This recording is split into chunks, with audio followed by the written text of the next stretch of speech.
And greetings, everybody.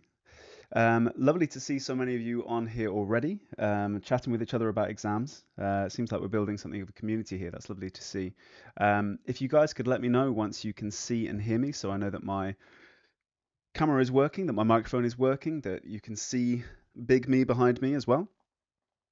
Olivia, are the exam techniques used in AQA the same for OCR? The assessment objectives are the same, but they're assessed on slightly different questions, so it's not going to be identical. Um, nice. Lily, yeah, I can go over timings. The timings are not massively complex, and you can pretty much follow the guidance in the paper. Yes, this is AQA. Hi, guys. Hi, Aki. What's up, buddy? Thank you to Vanny and Rennie for helping me this evening with moderating, and greetings to all of you. Elise, can I go over structure? Do you mean the structural analysis question, or do you mean how to structure our answers? Yeah, Gra, the first one here. Yeah, you were here like 5 hours ago. I saw your first comments. Lixify, you're scared, you've been on a 3. Well, tonight, hopefully, you can gain some confidence in the build up. Elise, yeah, we can talk about how to structure answers. Yeah, we're going to basically kind of go through a whole paper together. Amber, you had a massive injury during your exam. What happened? Did you fall out of your seat? So you only did a third of the paper. Now you have a word processor. Nice. Nice upgrade. Hi, Shannon. What's up? Alicia, Louis is in the building. Yes, yes, yes. Vivi, you don't understand the difference between questions 2, 3, and 4. Well, you will be much clearer on those by the end of the session tonight. Kelsey, you don't know what to do. You haven't planned your question 5. Can you help? Don't plan your question 5 in advance. You do it when you see the question. You can't go in with a pre-made question. Habiba, is this similar to IGCSE? It assesses the same skills, yeah, just in slightly different ways. Guys, we'll be doing every question for English Language Paper 1. Do I have structures for each question? Cookie Monster, yeah. We have guidance for how to do each of the questions, don't you worry. Lots of you talking about the literature papers. I hope you enjoyed them. Amelia, we do not plan. You cannot plan in advance. You can have certain vocabulary and certain sentence stems and maybe even a general structure, but you cannot have a pre-written story. So please don't do that. It's very, very bad idea. If you've already got one, then good luck slotting it into the exam. It's just not something I recommend. We're going to be starting in a minute, Francis. Just going to make sure that everyone is here. Vivi, is it not easier to have characters already created if in your mind beforehand? Yeah, there are things that you can have preloaded, absolutely, but don't have a full story that you're just putting verbatim onto the page, because if it doesn't match the question, then you're not going to be getting the right marks for it. JC, you told me to do exposure and I did Storm on the Island. Yeah, I mean, I went with the votes, didn't I? I ran a poll and went with the majority. But I'm really glad that exposure came up. We did do a little bit of work on it. Ruben, are Alex and I doing the same lesson? No, it's just me tonight. Just me tonight. Nice one. Daisy, you're aiming for a 7. We love to hear it. Hamza, you can adapt the story. Guys, we're not having this discussion. We're not going to be having this discussion about whether to plan a story in advance. If that's the way you've gone about it, then I can't change your mind. And good luck to you. Obviously, I wish you the best. I want everyone to do really well. Daisy, what's my opinion on table? What the unseen? Yeah, loved it. Loved it. Eva, this session will finish at 8:30. So we've got 3 hours together tonight. Joy, yeah, I think comparing with Storm on the Island for conflict would be absolutely fine. All right, guys, we're gonna jump in. Aya, will I be doing this at a grade 9 level? Yeah, we're gonna aim at that. Tabby, can you start, mate? Yes, buddy. Let's go. Okay, so for those of you who don't know me already, I'm Louis. I'm head of English here at My Headspace. I am a fully qualified English teacher. I've been teaching for over 11 years up and down the country before joining My Headspace. Studied English at Oxford and at Cambridge. Got masters from both universities, and I'm doing a PhD on the side in education. I've been working as an examiner for various exam boards as well. I did it for like 9-ish years. So fairly familiar with this stuff. Amelia, wish you were my English. Well, I am for tonight. I am for tonight. Um, what are we saying? What similarity? Will this be useful for Educast? Yeah, there's lots of the same features. Lots of the same features. Guys, for those of you on different exam boards, of course, stick around. The skills are the same, even if the questions are phrased differently. So, yeah. So, a couple of FAQs because some of these questions are coming up. This session is geared towards AQA. That doesn't mean that the skills are irrelevant, but the questions do ask them in different ways. Which texts are covered? A lot of people are asking that. Just unseen fiction. You'll get one text you've never read before. And the exams, well, one of them is tomorrow, obviously Friday, May 23rd. And then you've got a little bit of a break over half term. And paper 2 will be on Friday the 6th of June. We will have a Cram course on the 5th, the night before that one as well. Okay, can we watch it back later? Yes, it is going to be recorded. You can just access by the same link. Just come back to this video later on if you need to drop out for anything, or if you just want to rewatch some of it in the morning. By all means, do so. Will there be breaks? I will schedule breaks at semi-regular intervals, just so we can breathe.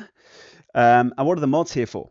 The mods, they are here to answer any technical questions. They're here to keep things respectful and efficient. So if I miss a question, feel free to ask it to them. If it's non-specific to English and it's more about technical stuff, then they can probably help you. Tamina, if you do badly on this paper, can you still get a grade 6? In theory, yes. Why? Are you hoping to do medicine further down the line? Is that what you're asking? Lithu, when I say technical questions, I mean, can I find the link? Where is the workbook? I can't hear, sir, that kind of stuff. Okay.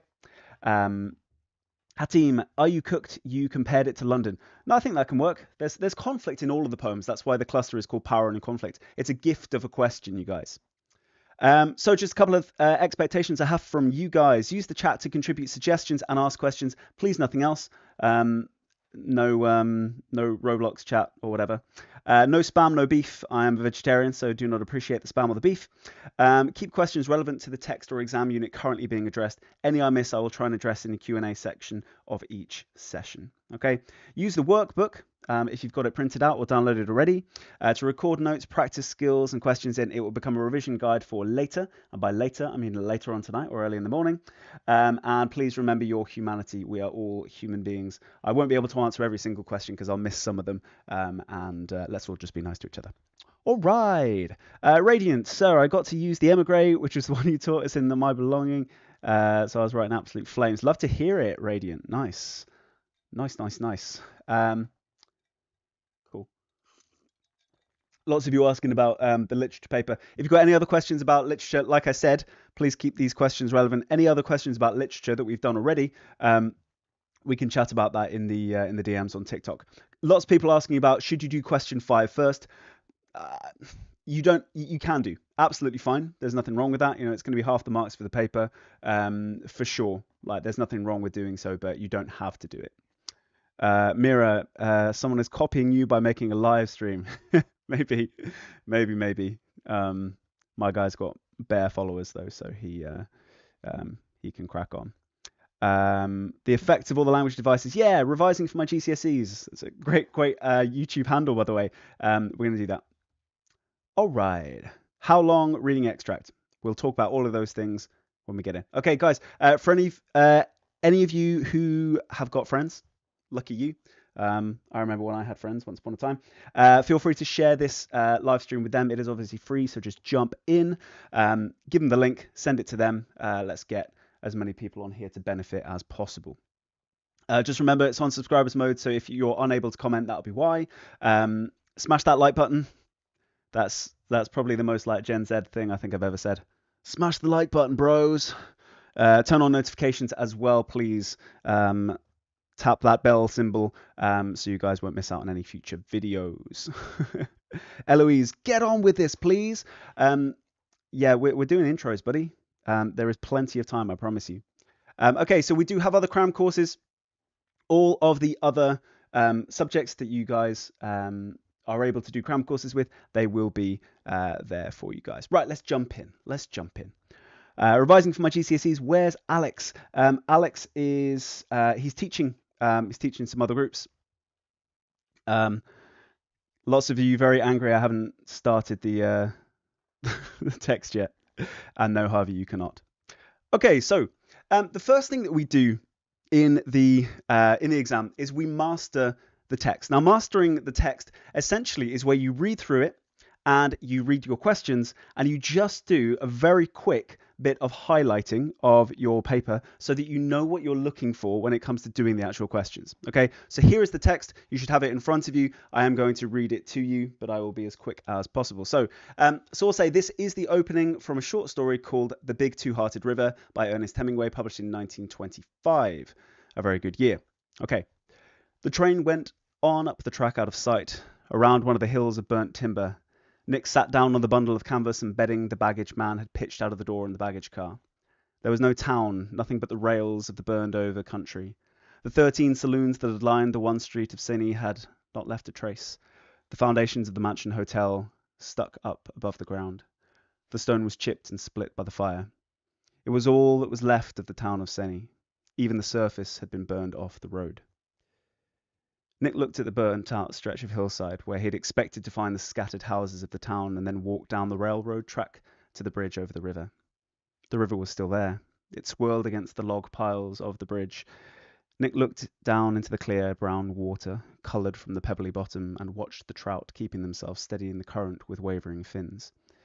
As he watched them, they changed their positions by quick angles, only to hold steady in the fast water again. Nick watched them a long time. He watched them holding themselves with their noses into the current, many trout in deep, fast-moving water, slightly distorted as he watched far down through the glassy convex surface of the pool. Ibrahim, so boring. Bro, you got to read it in the exam, buddy. I would love to tell you that you can just skip reading it because it's boring. Can I read louder? Yeah, for sure. Its surface pushing and swelling against the resistance of the log-driven piles of the bridge. At the bottom of the pool were the big trout.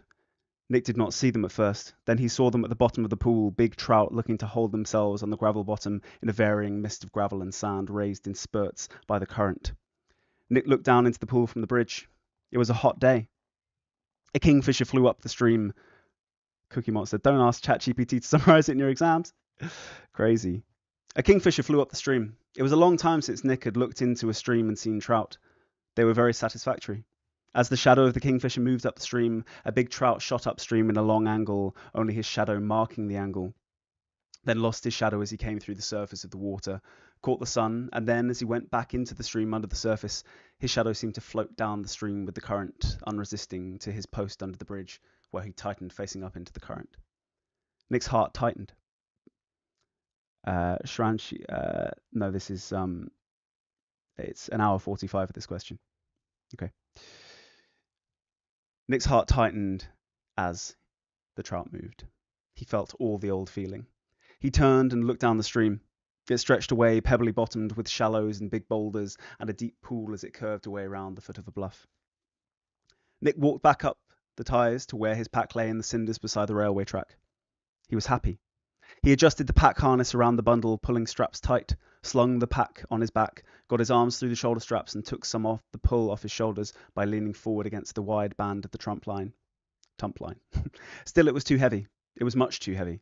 He had his leather rod case in his hand, and leaning forward to keep the weight of the pack high on his shoulders, he walked along the road that paralleled the railway track, leaving the burned town behind in the heat, and then turned off around a hill with a high, fire-scarred hill on either side onto the road that went back into the country. He walked along the road, feeling the ache from the pull of the heavy pack. The road climbed steadily. It was hard work walking uphill. His muscles ached and the day was hot, but Nick felt happy. He felt he had left everything behind. The need for thinking, the need to write, other needs. It was all back of him. From the time he had gotten down off the train and the baggage man had thrown his pack out of the open car door, things had been different. Sydney was burned. The country was burned over and changed, but it did not matter. It could not all be burned. He knew that. He hiked along the road, sweating in the sun, climbing across the range of hills that separated the railway from the pipe plains. Right. Okay, so this is the kind of text that you would get in the exam. It is lengthy, okay? The reason that I took the time to read the whole thing, rather than just saying, you guys have read this and zoom along, okay, is because you really need a sense of how long it's going to take you in the exam to actually read.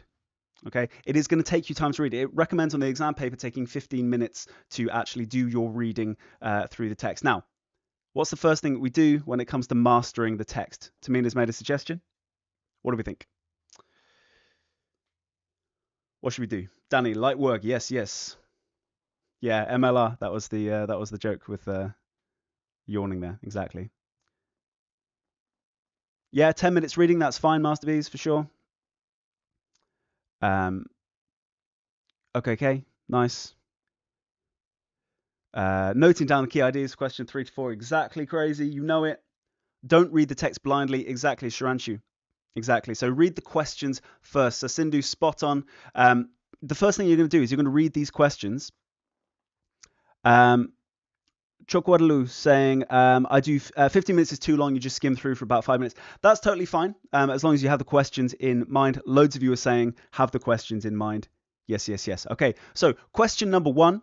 And all we're going to do is we're going to go through the questions, and with a highlighter, we're going to highlight things that are going to be useful for us when it comes to answering the question and make it much easier for us. Okay. So question 1 is going to be list 4 things Nick notices about the place he's arrived at. So we're going to zoom through. Track out of sight, sat down on the bundle of canvas. No, nothing here. There was no town. Okay, so no town, nothing but the rails, burned over country, 13 saloons that had lined the one street saying he had not left a trace. Okay, so there's going to be no trace of the saloons. I'm going to join that. Foundations, the hotel. Okay, hotel, foundations stuck up above the ground. Cool. Chipped and split for the stone. Even the surface have been burned off the ground. Okay, so I've highlighted all the possible things that I could do. Okay, Nina is saying, my teacher told me to only read the whole text when you get to question 3. Do you think that's fine? That's totally fine, yeah, because question 3 is going to ask you about the whole text. You can look at the text in isolation. I just think it's unwise, so you get a sense of what the whole text is about, because it's going to be quite hard to do a really good job of analyzing the language if you don't know the overall tone of the exam. So I would recommend doing the whole thing. Okay. Okay, so that's what I'm going to do. I'm just literally going to highlight it. Then I'm going to do the same thing for question 2. Okay. So notice that I haven't written anything down at all. I've literally just highlighted things that are going to guide my eye when it comes to getting the question ready. Isak, I don't recommend pre-planning the creative writing. No. Suryanshu, do I know Mr. Sals is doing the paper tomorrow? What do you mean?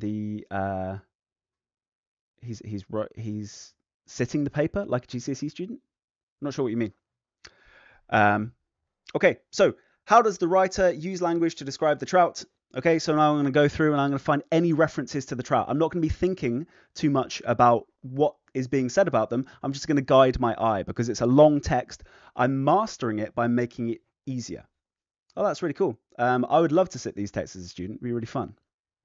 Okay, river was there. Nope. Okay. Watch the trout. Okay, trout keeping themselves steady. Wavering fins. Okay. Change their positions by quick angles. Hold steady. If you watch them for a long time, what does that suggest? Dum dum dum. Noses into the current. Holding themselves again. Many trout. Slightly distorted. Okay, that's just talking about the pool, so I can skip it. Big trout, bottom. Did not see them. Did not see them at first. Okay. Big trout looking to hold themselves. Looking to hold themselves.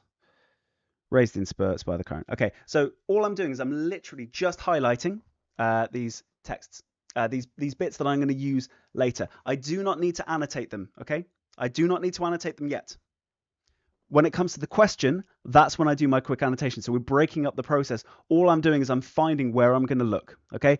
And for those of you asking about how to do the individual questions, we're going to do those once we get to them, okay? So please do not worry. We're literally just mastering the text because this is how we do it. Gaming skills. For those of you asking questions about question 5, I'm not going to answer them now because it's the same question over and over again, which I have already answered. When we get to question 5, I'm happy to talk about that in detail. But for now, let's go. Okay, so this one is about the whole text. So what are we seeing? How is it structured to interest you? Okay, so this is my structured question. What can I find for it? Well, I'm going to straight away think, how does it start? Okay, and how does it end? Okay, so my first and my last sentence, just like you guys will remember from looking at first when we do unseen poetry. Guys, please stop asking me about question 5. We will get to question 5. In a minute, I will pause and answer some of these questions, but let's just focus on this for now. Gary, guys, you can't revise for language, just relax. Yeah, we're practicing skills. There's no content, but you can practice the skills, and you definitely can do that. Okay. Okay, so the start and the end is what I'm going to make sure that I've got some awareness of. Another thing that I was noticing as I read through was this epic sentence here, which is super, super long. Okay, it goes on forever and ever. And what does that do to my tone? I also notice when I'm reading through, Zara, of course you're allowed to use highlighters. Of course you are. For those of you asking what a trout is, yeah, it's a kind of fish. I also noticed that it drops moments of actually giving us an insight into his character, but we don't know what's happening in his life. We just have these tiny little flashes of insights into what's going on with him, okay? We get little insights, okay? It could not all be burned. He knew that. So we're getting these mini insights, but they're dropped as hints all the way through, okay? Yeah, Orla, I completely agree with you. Sibilance is almost never going to be worth talking about, okay? So there, I've got a couple of things that I can talk about, and then when it comes into doing the question, I'm going to go back again. Zach, you're not funny? Try harder. Okay, and then we've got, while it seems that Nick finds the trout to be a source of comfort, it also seems like they make him uneasy, 20 marks. So what I'm looking for here is two things. First one is going to be the source of comfort. Second one is going to be uneasy, okay? But remember, it's about the trout. There could be other things that make him feel happy or uneasy. Okay. All right. What if we don't understand the word in the question, like trout? Maharshi, it'd be very unlikely that they'll give you a word that you haven't seen before. And if they do, then they will sometimes gloss it for you. Okay. All right. How long would you recommend on reading Christinium? I remember you from TikTok. So I would take about 15 minutes for this whole process. Okay. So you zoom through the whole thing, and then look at the questions and highlight ready for those questions. If you can, have 4 different color highlighters, one for highlighting for each of the questions. Okay. Nice. All right. So I'm going to be thinking about his sensation. Okay. So it was a long time since okay. So clearly this is an old familiar idea. Satisfactory. Okay. Hooray, hooray. This stuff is all about the kingfisher. So I'm going to skip that. Not really relevant to me. His heart tightened as the trout moved. What's that suggesting? Felt all the old feeling. Don't know what that means. Blah, blah, blah, blah, blah. What else can we see about his emotions? He's happy. But it's supposed to be about the trout. My argument, and I'm starting to develop an argument already just from annotating and going through. Sweetly simple. Yeah, we're going to look at every single question. We're just doing the mastery at the moment. First things first, we're just doing the mastery. Okay. So his emotion. Okay, so it was too heavy. It was much too heavy. Okay. It's not mentioning the trouts. My first thing to think about is that whilst he seems to be comforted by what's going on, he stops talking about the trout after this paragraph. So I would probably start to argue that there are other things contributing to his emotion other than the trout. And that might be another thing that I disagree with the student on this one. Okay. Dum-de-dum. Okay, so I've done my annotation for that one. Right. Now we go into question 1, but I'm going to answer a few questions before we do so. So hit me up with the questions, guys. John, is this how we start the exam? We master the text like this first. Boom, exactly that. Okay. So if we were to just quickly make a note of it, okay. So 15 mins. Okay, you're going to read the text. Then you're going to read the questions, and then you're going to highlight. And I would recommend 4 colors for highlighting, and then you can jump into the questions. Okay, then you can crack on. Okay, so questions. Is this for edX and this is for AQA specific? Harvey is obsessed with the beard tonight. Anofa, yeah, I'll be teaching you how to answer the question, yeah. Any questions about the mastery section first, before we jump into question number 1? What do we think? Why is sibilance not worth analyzing? Quite simply because no one says anything interesting or relevant to the text about it, generally speaking. It doesn't mean you never can, but I would typically not lean into it. Okay, guys, so this is mastery. For those of you asking, this is mastery of the text. You read it, you read the questions, and then you highlight so that when you go into answering the questions, it's going to be really easy because it's going to be laid out for you, drawing your eye already. Okay, 15 minutes is enough. Okay, 15 minutes is plenty. You could probably do this even faster. Godiva, is the 4 colors for each question? It is indeed. Okay, so 1 per question. Exactly that. Evie, do you analyze structure? You do on question 3, yes. Smith, is the layout of your paper going to be different tomorrow? No, if you're doing AQA, it will be exactly like this. Okay? Okay, right, I'm going to jump into answering question 1. Okay, so, you guys, if we think back to what we have just done here, 4 things that Nick notices about the place he's arrived at. In the chat, guys, what 4 things would you say are relevant from what we've highlighted here?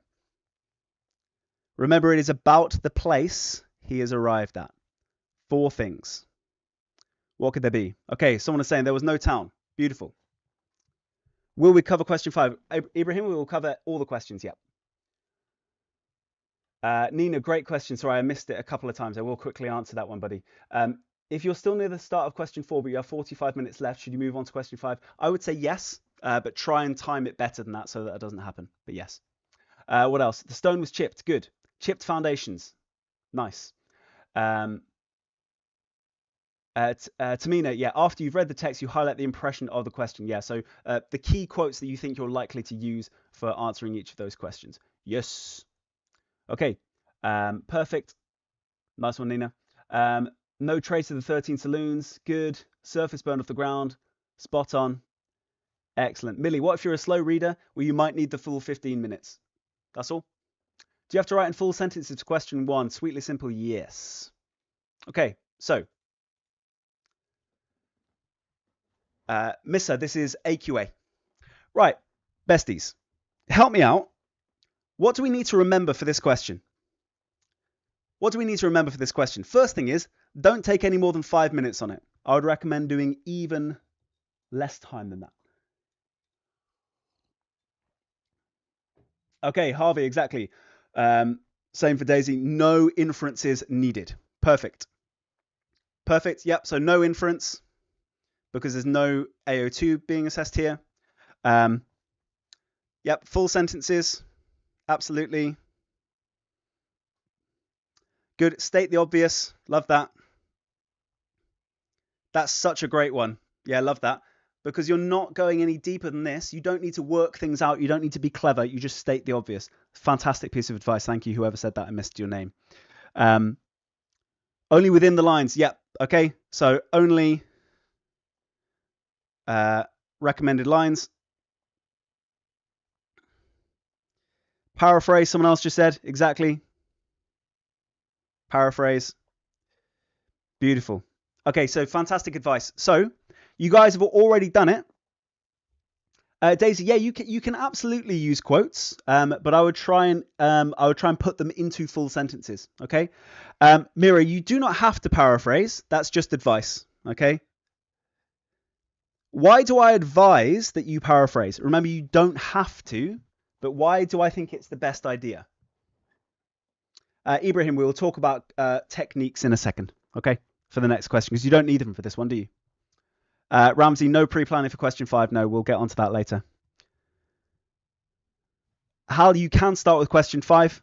I wouldn't necessarily recommend it, but it's absolutely fine, yeah. Copy and paste quotes, exactly.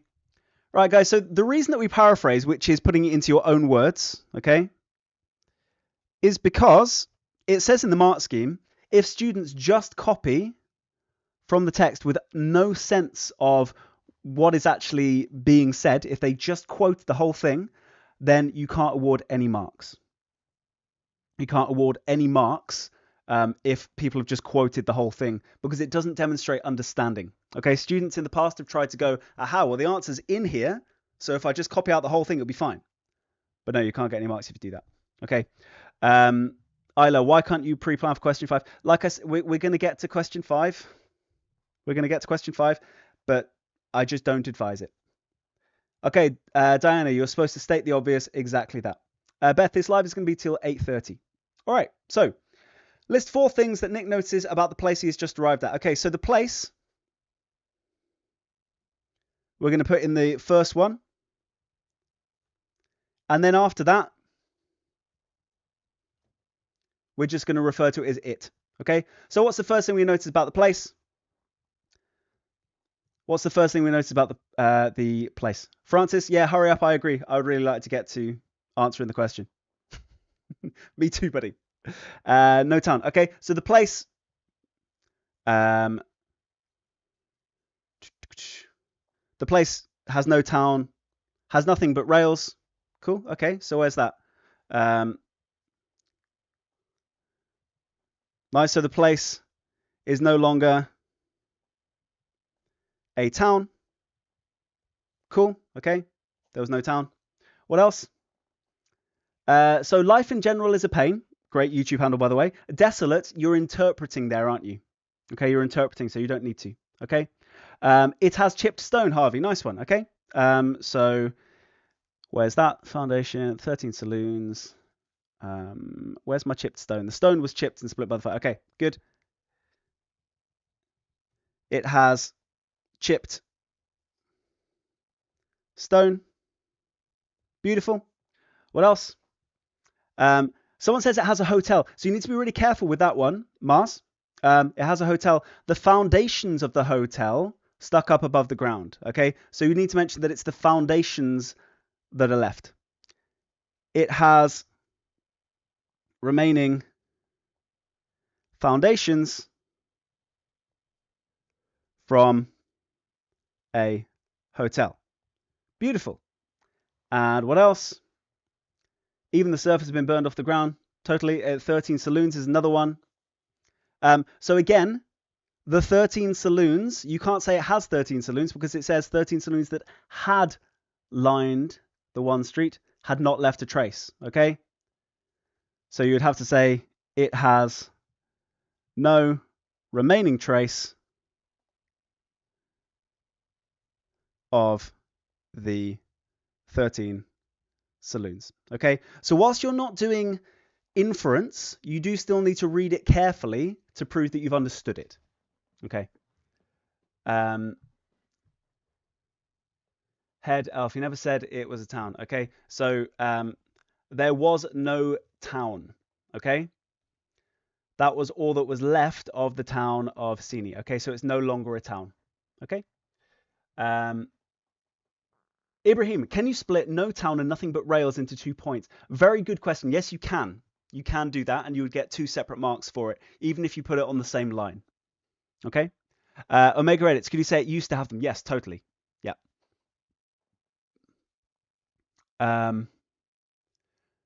Daisy, where are you getting your AI marker from, first of all? Secondly, you can quote as long as it makes grammatical sense. Ashton, what year is this paper from? We made it up. This is a My Ed Space paper. Deborah, if you say it had chipstone, can you say split by fire? Yes, you can do, yeah. Can you write more than 4 points? Ibrahim, good question. You can do, but there are only 4 marks available, so you're not going to get more than 4 marks. You get 1 mark for each of the points that you make. if you make more than 4 points, you're probably wasting your time. Tamina, can you give me sentence starters for each question? Yeah, so can I hire you as a mod, Bling thing? I don't really have that power. So look at the wording in the question, put that on your first line, and then refer to it after that to save you some time, okay? That's your kind of starter sentence for this. Really, really simple. Then you just have 4 points. You get your 4 marks. Bada bing, bada boom, you can move on. Okay. Does this all make sense? Before we answer the next question, any questions? Cool username. Yeah, this is AQA. I'll put it back on the screen so you can see. Samuel, your teacher says to do a 5th point because you could get a mark from it. Yeah, if you're not confident on one of your other points, then you can put a 5th point, but you're only going to get a maximum of 4 marks. So yes, that's fine. How would you divide your time? 5 minutes on this first question. Yeah. Ibrahim, could you say the surface has been burned off the ground? Yes, of course. Yeah, so notice that there are loads more things that we could say. Okay, we could say nothing but rails. We could talk about burned over country. We could talk about the surface being burned off the ground. You know, all of those are absolutely fine. Okay. Hock, it's only meant to be 2 minutes. Yeah, so like I said, no more than 5 minutes. I would recommend doing it faster. I've said that a few times now. But up to 5 minutes is reasonable. Okay. Head Elf VR, is it if one of your points is wrong and you did 4 other good points, would you lose a point? No, if you've got 4 total marks, you can get them even if one of your points is wrong. So if you put 5 things down, one of them is wrong, you can still get your 4 marks. So you don't get marks taken off you. Okay. Ayan, for question 5, can you put... I'm gonna put a ban on asking about question 5 till we get there. I don't recommend planning for question 5. No, as in pre-planning. I recommend planning when you get there. Don't pre-plan it. Is my advice. But for those of you who are asking whether you can pre-plan, if you've already decided to do that, I'm not going to stop you. Okay. Grazer Pry, love this. Pre-planning question 5, story or description, regardless, is a must. What sort of an English teacher are you? I did so and got a 9. Bro, if you got a 9, why are you here, bro? Amazing.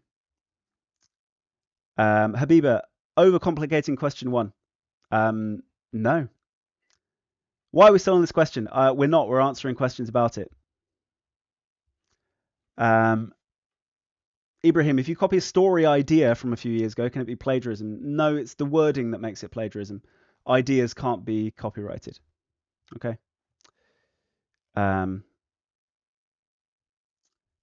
Daisy, you won't lose marks for using quotes on this question, no. But put it into a full sentence.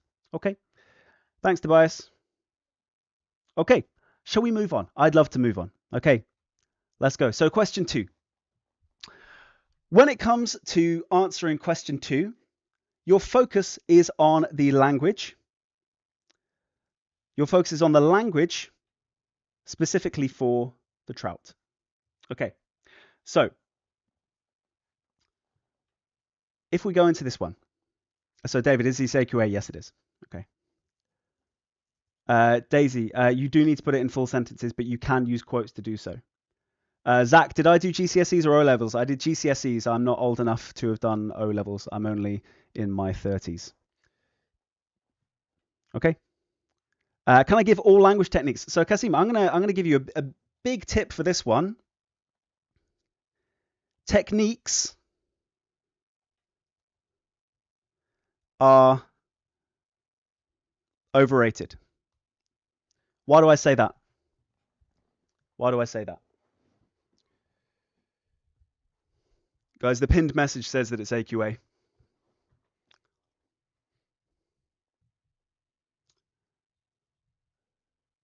Thank you. Yeah, I'm in my 30s. It's about words and phrases. Good. Technique spotting, exactly that radiant. So this is the issue. Yeah. Because it's an acronym. Okay, text isn't particularly embedded in techniques. Synthetic. Yeah, it's a great point. So the key issue here is that every year, Hamza, look 20. Thank you, buddy. Appreciate that. Every year, students will just go in and they will label techniques. Okay. If you label techniques, then essentially, you're not getting marks for doing so. You might get a couple of marks. You have to identify what those things are doing. Okay? The effect is what matters. Okay, so Hatim has just said, another English creator says, if you write 8 times it suggests, you should get all the marks. Is that correct? It's not as simple as that, no. It's not as simple as that, but you are going to use the suggests bit. This is where you are getting the bulk of your marks, okay? This is where you're getting the bulk of your marks because it is the effect, okay? So how does the writer use language here to describe the trout? How does the writer do it? Mohammed, use tentative language. Yeah, always recommend it. Okay, so let's jump into the text. Let's remind ourselves what we annotated from before. So before we looked at all of these bits where it mentioned the trout and what it was saying about them. Okay, so we're going to go through and immediately we've got the trout keeping themselves steady in the current with wavering fins, change their positions by quick angles, hold steady to the fast water again. He watched them for a long time. He watched them, repeating that, okay? Many trout, deep, fast-moving water, distorted. This is all just about the water. Big trout, did not see them at first. Big trout looking to hold themselves on the gravel bottom. Blah, blah, blah, blah, blah. Okay, so what can we say about the way that this has been written? What can we say about the trout? How are the trout described? Frederick, yeah, that's likely going to be enough, yeah. 2 robust paragraphs is absolutely fine. Okay, so interesting, struggling. Okay, so they're intriguing for sure. They struggle for sure. What else can we say about them? Totally captivating. Yep, absolutely, Flo. We can talk about how that he's captivated by them. Interesting, Ishmael. A semantic field of orchestration. In what sense? Semantic field of water, Daisy. I'm not sure it's necessarily going to be that interesting just to talk about the water when it's about the trout, unless you're talking about the effect of the water on the trout. Okay.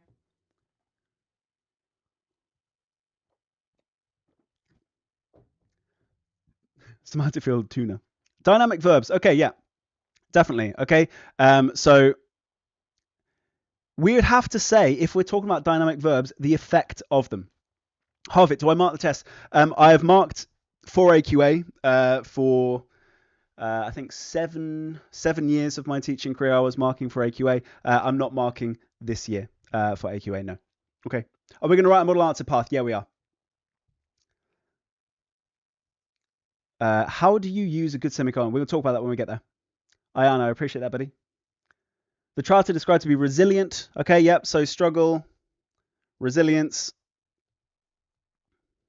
Okay. So essentially the way that we do this one,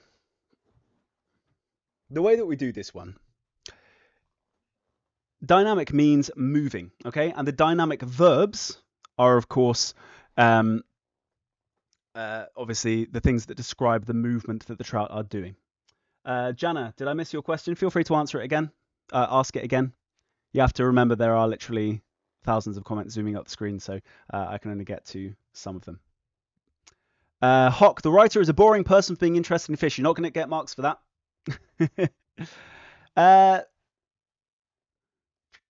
Vicky, what structure would I recommend? So I don't say a specific structure, but we just reword the question, and then we go into looking at the language that is used. Okay. G9, Louis is a trout. Wow, I'm a damn handsome trout if I am one. No such thing as a predicted paper or Cookie Monster, correct? Repetition of him watching them could show his interest and maybe even perplexed. For sure. Nice one, Ibrahim. Yeah, I love that. Okay, so the way that we're going to put this down onto the page is going to be really, really simple, okay? So the writer using language and the trout. So we need to make sure that we mention the trout and we need to mention the language that the writer is using on it. Very, very simple. What is a trout? A trout is a fish. Frederick gave similar structure to English literature, yes. Okay. Life inspiration. Could people use this? Suggest this means from this I understand. Yes. Okay, so the trout are described as intriguing to the narrator. Okay, so incredibly simple. We're just going to say what it is that we're talking about in our first point. Okay, life inspiration. Could people? I just answered that one, buddy. Okay. Sakuna, if you do add Excel, should you still be here? You can be. I'm not going to tell you to leave, but obviously the questions are phrased slightly differently. Ishi, what's an MES paper? It's a paper that we at My Headspace have made ourselves. Okay, just a practice paper. Why are techniques overrated, Mintu? Because you focus on the effects. Okay. So the language that is used here, we've got he watched them a long time. He did not see them at first and then noticed them afterwards. Okay, so going straight in there, Alex Key, English is so boring. Oh, mate, I guess I've wasted my career then, hey? Oh, dear. Gutted. Carly, what does spurts mean? So spurts, it just means when the water is pushing it up. 2 days later, the structure is quite simply, this is my point sentence.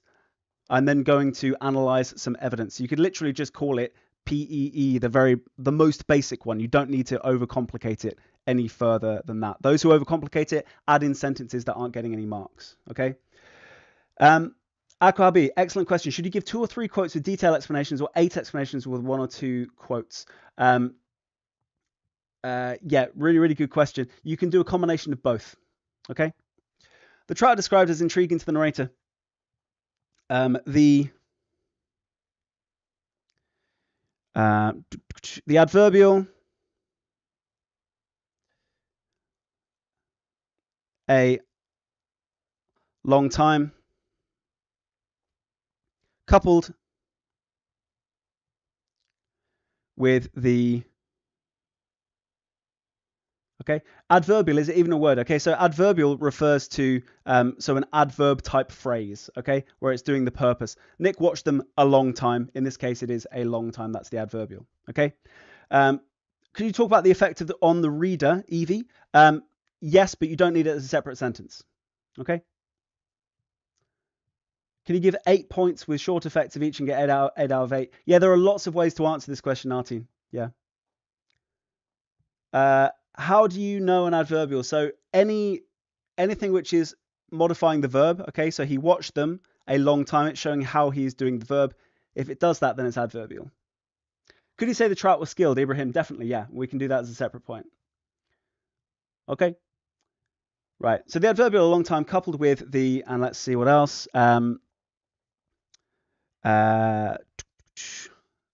See them at first. Phrase at first.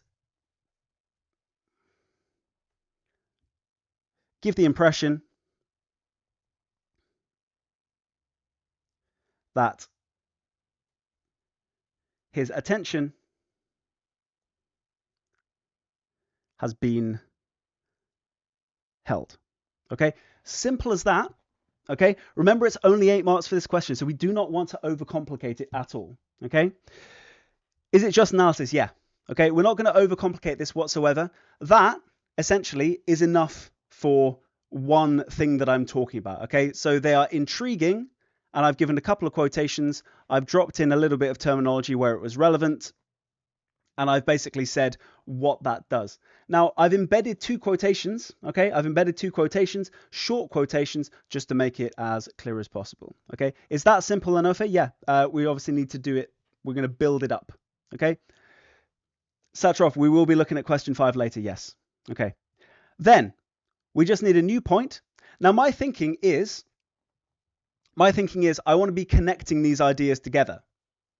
So, his attention has been held. I'm going to go on and explore why, okay? His attention is held due to, and now we need to think about what is interesting about the trouts. What's interesting about the trout here? Okay, so we could go, well, they've been distorted, so it may be visually intriguing. You could look at the sheer number of them, many trout. You could look at the skill of them, change their possessions by quick angles, okay? Hold steady, any of those suggesting mastery by these animals. So it's really interesting. Yeah, Christinium, lovely. How many of these do you do, Hatim? Essentially, you're looking for Ruba 1B. No, there isn't a specific structure for this one. Okay, we're just going to identify the language and talk about the effects of them because it's only worth 8 marks. We're not going to over-structure this one. Okay. Elise, write more clearer, please. Doing my best. This is my handwriting, though. Steezy, this is English language paper 1 AQA. His attention is held due to the trout's skillful, what's the word? Manipulation of the current. I'm going to colon. I'm going to give some examples here. Gymnastics, love that. Yeah, Shanzi. Yeah, it's very gymnastic, isn't it? Would I recommend to zoom in on a quote, for example, give connotations, then elaborate on effect? Kasim, yeah, for sure. Okay. Trout's skillful manipulation of the current. And I'm going to embed my quotations here. So notice how I changed this quotation from changed their positions. Changing their positions by quick angles.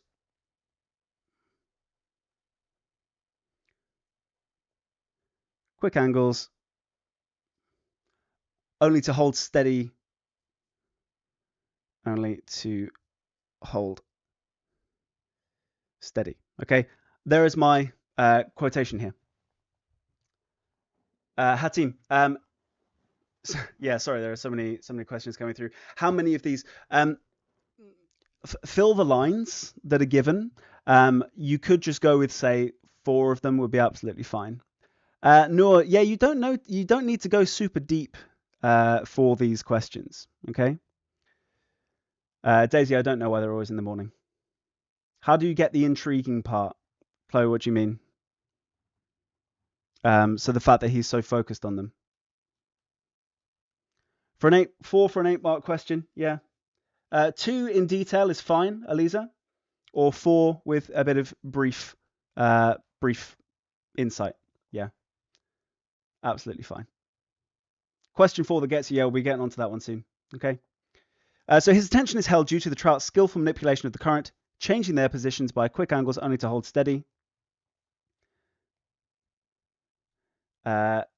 Again, the adverbials, it seems to be the main purpose, the main technique that the writer is using. The adverbials, what is it? By quick angles. By quick angles and steady suggest mastery of the water.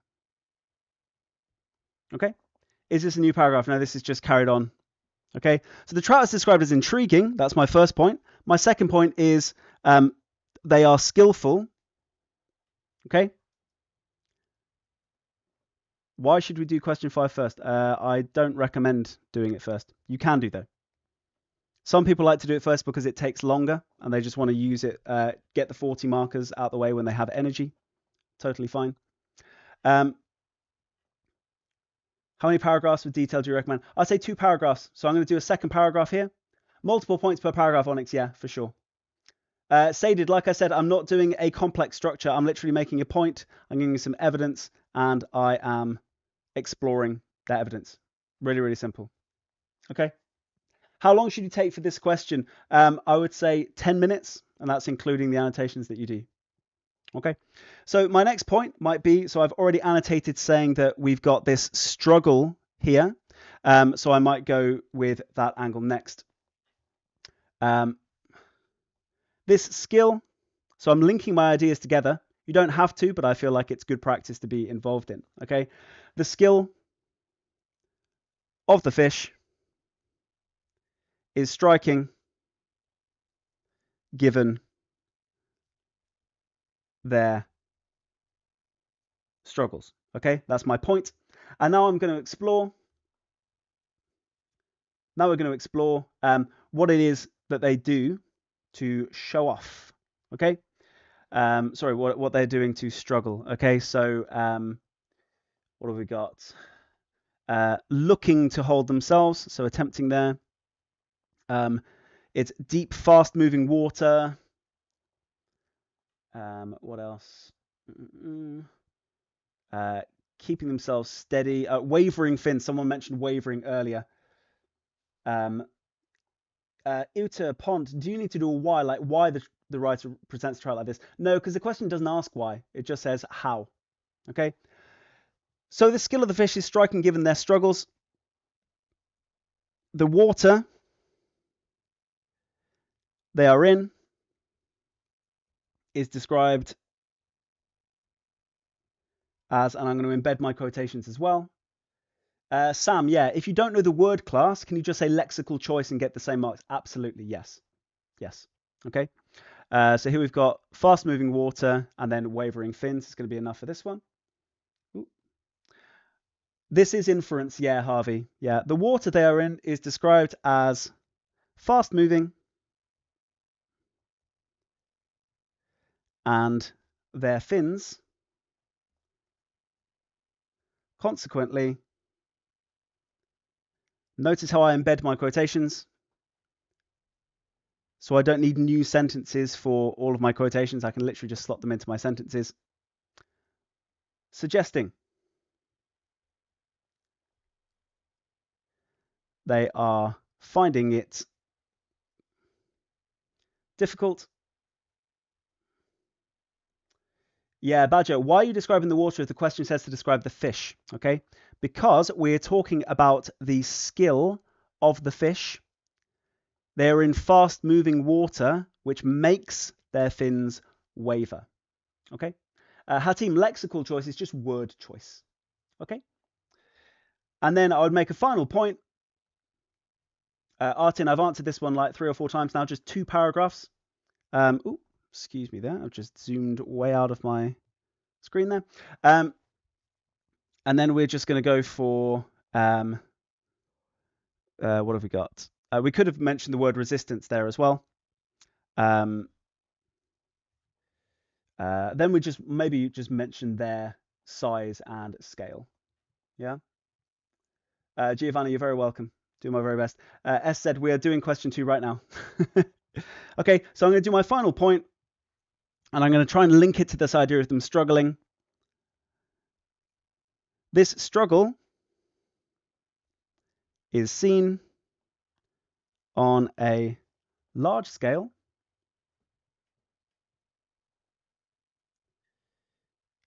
due to the fact that there are, many. It's distorted because of the scale of them, and they are big. Okay. And then varying mist. Okay, so all of this idea of it being obscure. Okay. Seen on a large scale, given there are many enough to be distorted visually in a varying mist, giving a sense of their sheer number. Okay, that's all you need to do. You don't need to go deeper.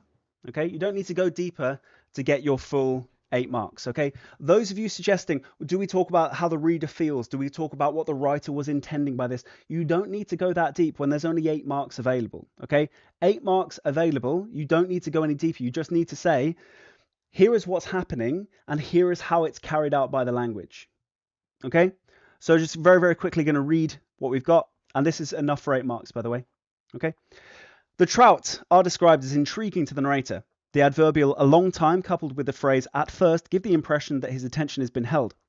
His attention is held due to the trout's skillful manipulation of the current, changing their positions by quick angles only to hold steady. The adverbials by quick angles and steady suggest mastery of the water. This skill of the fish is striking given their struggles. The water they are in is described as fast moving and their fins consequently as wavering, suggesting they are finding it difficult. This struggle is seen on a large scale due to the fact that there are many enough to be distorted visually in a varying mist. Put the quotation mark in the wrong place there. Giving a sense of their sheer number. That is enough to get yourselves the 8 marks that you need for this question. Now, this PEE structure, you could argue that you're doing it 4 times, but essentially, all you're trying to do is just to slot in 4 points of analysis. Okay, and that's enough. That's enough to get you your 8 marks.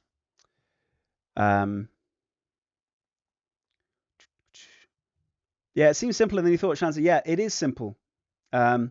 Sadid, how many language devices should you know? You don't need to know many language devices, to be honest. Zara, your teacher said if you repeat the same technique twice, you wouldn't get marks for both times. Is it true? That's not true, no. It's not true. If there is a specific technique which is being used repeatedly, then you can talk about it in various ways, as long as you are talking about the differences. Okay? Why is there so much for an 8 mark? I would say there's not very much. For those of you asking where the 8 marks are available, you've got your quotation and you've got your analysis. Okay, so the analysis phrase or the inference is give the impression. Okay, suggest, suggesting, giving a sense of. Okay, those are how you show that you are doing your inference, and it's just your AO2 marks, unique user. Sorry, it is just your basic inference. This is question 2. It's still question 2. Why did I change slides? It's the same extract here. Still question 2. I'm just carrying on my answer. Okay. Easy peasy. Mehek, why did your teacher make you do so many question 2s like full-blown essays? I don't know. There's only 8 marks available. So 2 deep paragraphs is absolutely fine. No need to show techniques boxer. So the techniques, you'll notice that the techniques have been identified as you go through, but some of them are just word choices. Okay, you've got adverbial here. You've got phrase here. You've got, again, adverbial here. You've got the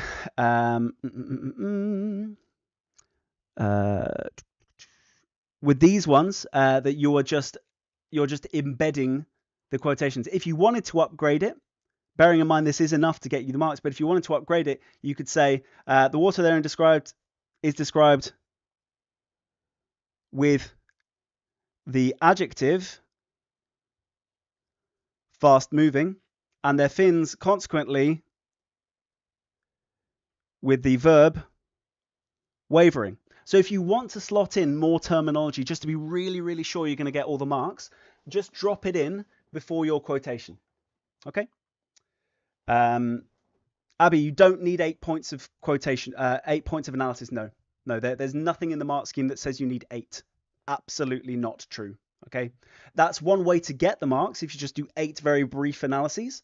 I prefer to do 4 with a little bit more insight into them to show off that I'm going deep. Okay, Deborah, do you have to separate into paragraphs? Technically, no. No, you don't, technically speaking. Okay. What's adverbials? Adverbials are phrases that describe how a verb is done. Okay. So like adverbs with ly, adverbials are just adverbial phrases that do the same thing instead of the ly. Okay. Don't need to overthink it too much. If you can't think of the word adverbial, right? If you can't think of the word adverbial, then just say the language choice, and that's absolutely fine. Okay. Right. Okay, guys, let's take a 3-minute break. Philip, why am I so short? I'm taller than you. Okay, guys, we're going to take a short break until, let's go till 6:38. Okay. 18:38. Back at it. Okay. Nice one, guys. We'll be back in a minute. Let's take a break, have a drink, and breathe.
What's up, you guys? Hello again, people of the internet. All right, guys. So, question 3.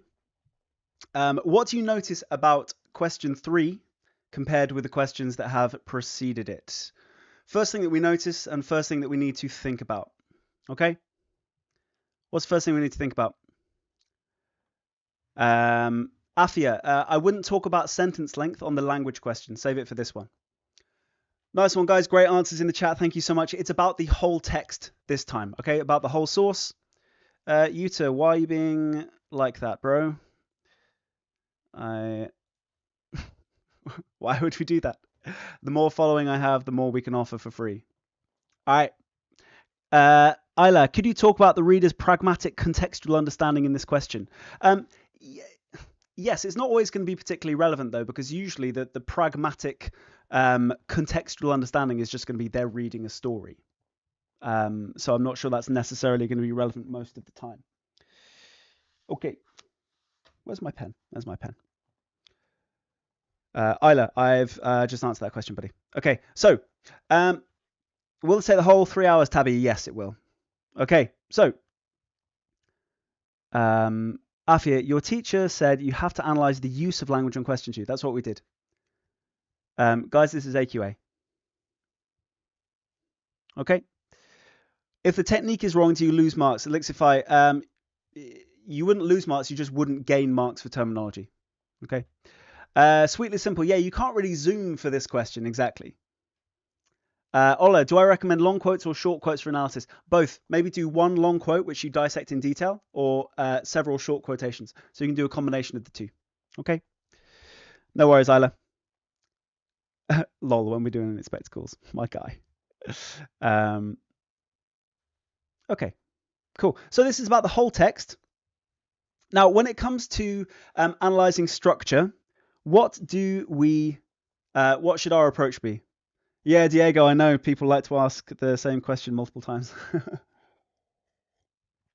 Sadid, I'm 7'4", sitting. Yeah, cool. So there's all sorts of things that we can talk about. Lots of you are talking about Cool Spider, which is a way of remembering a whole bunch of structural techniques.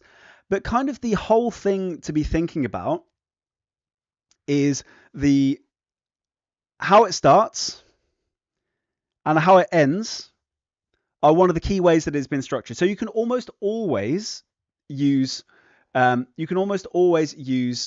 the first sentence and the last sentence and think about what is relevant there. Okay, you can almost always talk about that. What other structural ideas should we be thinking about?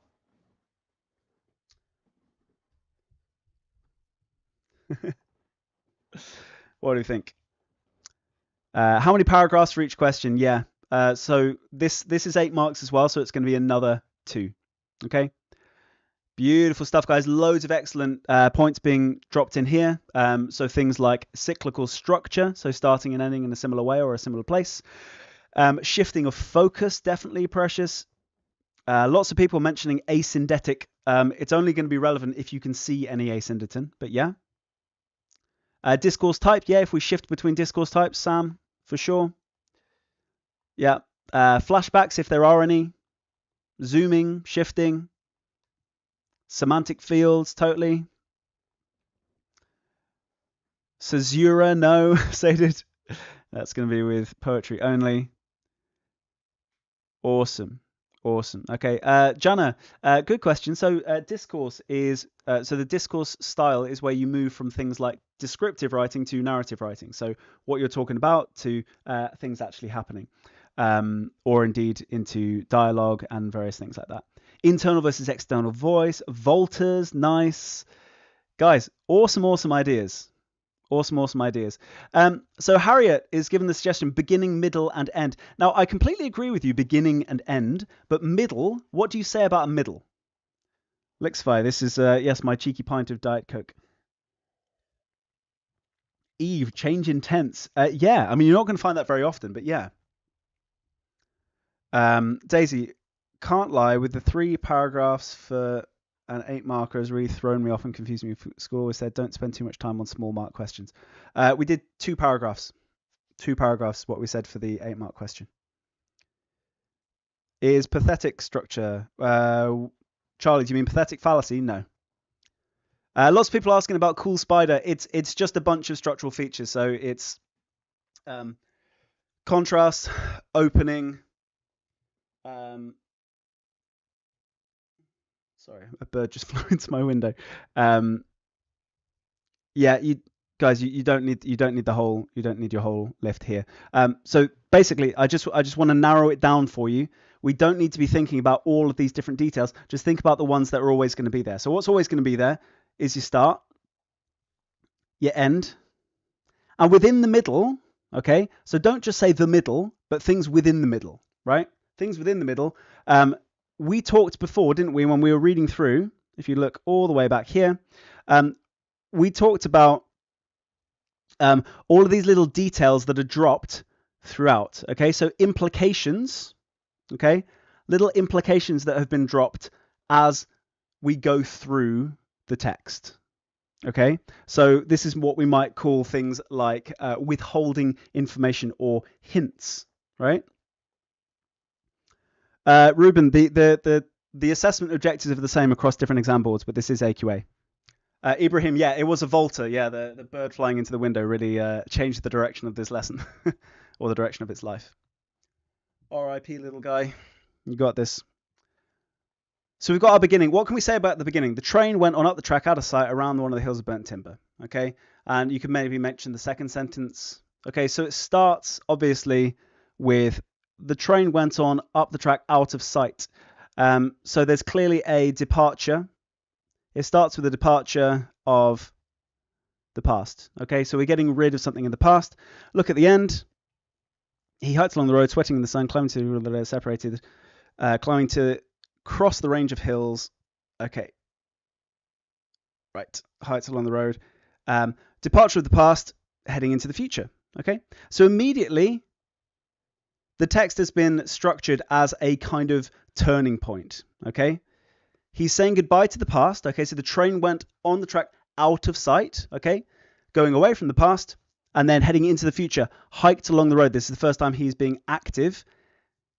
Crossing the range of hills. Okay, so heading into the future. Okay, so we've got this kind of interesting idea that the whole middle section is what do we refer to something which is betweeny? If something is between something, what do we call it? Hannes, it's an in media res. Yeah, so anytime you start with some kind of action, which is going to be, I mean, I wouldn't say this is action though. Yeah, it doesn't lay the foundations for anything because it's not the beginning of a story, but for sure, Hannes, yeah, it is starting with some action. Anyone know where we're in the middle of something? It's liminal, okay? Okay. So this is a liminal space between leaving the past and heading into the future. So this is very much a reflective scene, okay? And do we get any references to how he's feeling about that? Yes, he is. Okay, we get plenty of these kind of references to his happiness, to the feeling happy. We kind of at both ends of this sentence. We talked about the what else? What else did we get a sense? It was all back of him. Okay, so he's happy to leave the past behind, right? The plain guy. How is this structured? This is structured because this is the order of events that we are being given. Okay, so the way that you are positioned as a reader, the timings in which things are revealed to you, the hints that are dropped, the positioning in time, all of that is structural. Shanta, yeah, sense of finality and closure for the reader, for sure, for sure. Okay. Quick skip. Why are we giving up? No, bro. Toby, your teacher said to avoid quotes in question 3. No, we use quotes. We just don't quote like entire paragraph. If we're talking about a long paragraph, we don't quote the whole paragraph. But you can quote for structure. Okay. So Badger, exactly. Structure can also be said to be the focus of the paragraph. Exactly. Okay. Beautiful stuff. All right. Structural juxtaposition, exactly, Alex. Yeah. Okay, so we've got 3 things at least that we can talk about. We might also just want to talk about that epic sentence from before. So where was it? Where's my long quote? There's that epic one. Where is it? Help me out, besties. Where's that really long quotation? Oh, it's this one, isn't it? It's the Kingfisher one. Epic sentence. Okay, so we might talk about that one, and the kind of the detail, the excess detail there about this Kingfisher's trip, and we'll come to it. Okay. Okay. Nothing happens if you don't use any quotes, champ. Yeah, so you can use quotations for talking about structure to help guide the examiner to what bit you're talking about. Can you talk about the pace, Gina? Definitely. Yeah. Daisy, your school has taught you completely different things. So what has your school taught you? Guys, anyone who's saying that the school taught you different things, by all means share them with me and I can tell you if they're also valid, because there are many different ways to approach this question. Don't overthink it. Okay. Here, do we use inference? We talk about our positioning as a reader, where we can infer things for sure. Ayat, very good question. How do you quote or refer to parts of the text with massive lines without wasting time? So you can refer to line numbers, which are always given. You can quote the beginning of something and the ending of something. Lots of you are talking about the never use the words because that's language. Daisy, you can't not use words when talking about this. The way that the language has been structured, for sure. Amara, Freytag's pyramid, yeah, fine. Does structure include punctuation? Georgie, I would say occasionally the effect of the punctuation can be. Anaphora, that would be a structural thing. What about focus? Ollie, yeah, so where your attention has been focused, yep, definitely. User, you're saying this year the structure questions are going to be different. In what way and where have you heard this, buddy? 2 days later, they said you just need to pick things out randomly and then list it back into a paragraph chronologically. That's fine as well because you're talking about the beginning, middle, and end. Totally fine. We are going to be talking about the beginning, middle, and end. Yeah, we are going to do that. Okay. So, can you lay this out the same as question 2, but just talk about structure instead? Exactly, head LVR. That is what we are going to be doing. Okay. Isaac, why the author has put something in that part of the extract? Definitely, yes. Say, did you like the YouTube short? Which one? I'm glad you enjoyed it. Okay, so I'm going to show you how I would approach this. Judicious vocabulary rucks. Yes, that's going to be more relevant to question 5, but we'll come to it, yeah. Okay, so the question asks how it's been structured to interest you as a reader. It will mention the reader in one way or another. Okay, it's going to mention the reader in one way or another because it is how you have been positioned. Okay, so we're going to jump straight in because people are saying, hurry up, sir, which is fair. I'm trying to balance getting through this stuff and answering questions. It's very, very difficult. Okay, so how has the writer structured the text to interest you as a reader? The opening of the text positions us immediately in a liminal place between past and future. Okay, so the way that the text opens is the first impression that you were given. Okay, so liminal just means between. You are between past and future. Okay, that's in media res. Lots of people saying in media res. In media res is where it starts with action. This doesn't start with action as much as it starts just in the middle of a story, which you can absolutely call in media res. Diego, can I go a bit faster? I am trying to. It's difficult to answer all the questions. The opening of the text positions us immediately in a liminal place between past and future. The disappearance of the train out of sight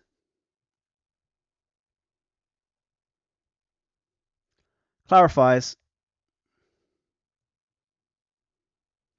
that past is being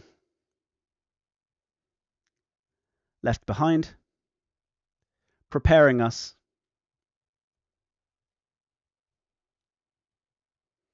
for what is to come. Okay. So this structure, really, really simple. It is still point evidence analysis, but the evidence doesn't have to be a quotation. It can just be this part, disappearance of the train. Okay. And then this bit clarifies is my inference part. Okay. Preparing us for what is to come. This reference to us, we are the reader. Okay. So when I say us, I'm talking about the reader. And I'm going to do the same thing when I talk about the end. Okay. Daniel, what's a better word for this suggests? So this suggests, this implies, this gives us the impression, I infer from this, all of that kind of stuff, yeah. Layal, is repetition language or structure? It's kind of both, but it's more of a structural feature, yeah. Okay, is structure point quote interpretation okay, Steezy? Yeah, that's exactly what I'm doing, just different phrasing. Lots of people asking about Cool Spider. I'm not going to go through Cool Spider right now because it would take too long to dissect. But I have done YouTube videos on this and TikTok, so check those ones out after the lesson. They're just going to give you a whole bunch of details about how to do cool structure. Okay, thank you, Ubaid. Appreciate that. 2 days later, I can see that message. Have you put one before? If so, I've missed it. The first underlined word, Harvey, says liminal, which is like a between space. Show the change in focus of the parts. Yes, Alex, definitely. Okay. My next sentence is going to be about the end. Okay. My next point that I'm going to make is going to be about the end. Ramsey, I will talk about question 5 when we get to it. Daisy, you've just tagged me and haven't asked a question then. Okay. The end of the extract, in contrast, looks ahead to the future with the narrator hiking along the road. Okay.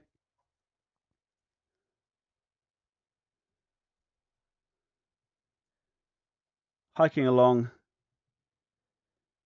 the road, implying, because people were asking me to use things other than suggest, implying that a new start is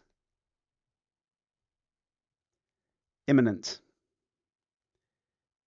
engaging the reader. Okay, so essentially this little bit of kind of engaging the reader, this kind of reference to what it does to us as readers, you don't need a fresh sentence on this. You're just making very, very quick passing reference to the fact that we are reading this and therefore we are experiencing it. Jess, could you call it foreshadowing with him looking ahead? Yes. Yeah, absolutely. Elisa, do you need to do beginning, middle, and end, or can you do it randomly in order but keep linking back to moments earlier and later? Yes, you can do it.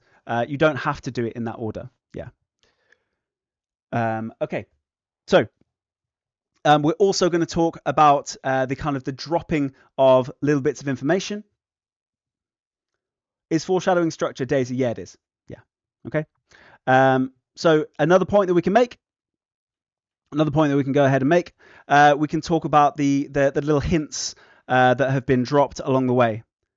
Left everything behind, all back of him, the happiness that it talks about, he was happy, which it says twice, which we can call repetition, can't we?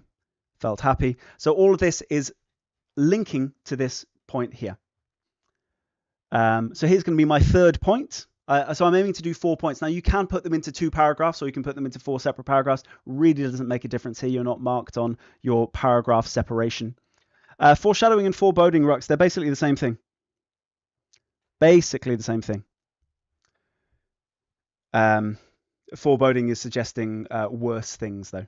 Is repetition structure, Georgie? Yes, it is. It is indeed. Okay. The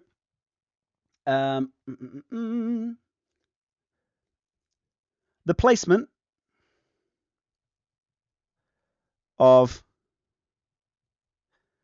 this. This is a question on structure, paper animations. Okay, structure. The placement of this moment in Nick's life means we have various hints. Hey, run out of writing space. How's that happened? Ooh, sorry. Okay. Hints dropped about its significance. Okay, so the fact that this matters to him, and we're going to include these quotations we just got here. Okay. Variously, he repeats that he is happy twice, and that it is all back of him, orienting us, again the reader, toward his future. Okay. Surely you need alternative interpretation. Charlie, no. You don't always need an alternative interpretation. That's a massive myth that needs to die. It's not a requirement for getting to the top marks. It's really, really not. Tara, narrative and tonal shifts are structure. Yes, they are indeed. Vicky, can you use the same acronym for unseen poetry for this question because it seems familiar? Yes, first and last line, definitely. Kind of imagery from the middle, yeah, for sure, using your techniques. Repetition, definitely. Structure, definitely. It just doesn't have a title. So you can use furs if you want. Tamina, imminent means coming up soon. Imminent means coming up soon. Okay. So this basically is how you go about this question. You could do another point if you wanted to, but this is likely going to be enough. You point out, we've got the opening, you've got the end, and you've got the placement in the middle. So beginning, middle, and end is one way that you're doing this, but you're dropping a bunch of structural analysis as you go. Okay, and the structural analysis that you're dropping is the placement of specific things. I cannot emphasize enough how the easiest way to talk about structure is to say, this is our first impression. This is the impression that we're left with at the end. And here is how we're having hints of that dropped throughout the middle. Literally the easiest way to analyze structure. Sweetly simple. Would this structure plan definitely get you a 9? Well, if what you do in the, if how you fill the gaps is good, then yeah. Vicky, I just answered that question. You can use furs, but you can't use first because you can't analyze the title. But yeah, other than that, for sure. Okay. Young, who is Blood, guys? You could do. Go ahead, bro. Why don't you go and watch him? And people can stay here with me. Tamina, yeah. So the sentence structures are right there. The opening, the end, the placement of this moment. Those are your sentence starters. Okay. So the middle, Josh, is what I'm talking about here. Okay. So the middle is where I'm getting all of these quotations. Where I'm getting all of these quotations about him being happy, it being behind him. Happy again here. Okay. So that's from the middle of the text. Now it's not obviously from the entire middle, but it comes from the middle. This is AQA, Connor. Okay. Does that answer your questions? Shall I watch Mr. Profit? I'm not really talking about other creators, guys. Any of you who want to go elsewhere onto different streams, it's entirely up to you. I appreciate your presence and your attendance. Okay. How are you supposed to write impression? So UV, essentially your impression is how you've been positioned all the way through this text. Okay? Guys, if you want to go to another live, then just go. Then just go. I appreciate those of you who will stay. And if you want to go and watch the live, you can always come back and watch this one later and you get double the fun. Lucky you. All right. Can the analysis be that simple and you can still get 8 out of 8 if you write your 4 points? Yeah, head elf VR. Yeah, for sure. For sure. So this is kind of the key approach is just the first impression you get, the impression you're left with at the end, and how that has been hinted throughout is probably the easiest way to talk about your structural features. Okay? Does that make sense? Anas, this is AQA. This is AQA. Thank you, Rokan. I appreciate that. Yeah, we're going to move on to question 4 now. Gojo, yes, buddy. Okay. So you have to write a lot about the effect on the reader. No, Jojo, so you just drop it as you go through. So let me just show you how I've done it. I'll just highlight it where I've mentioned the reader. Look how brief it is. Preparing us for what is to come. Engaging the reader. Orienting us toward his future. That's enough. That's plenty. Okay?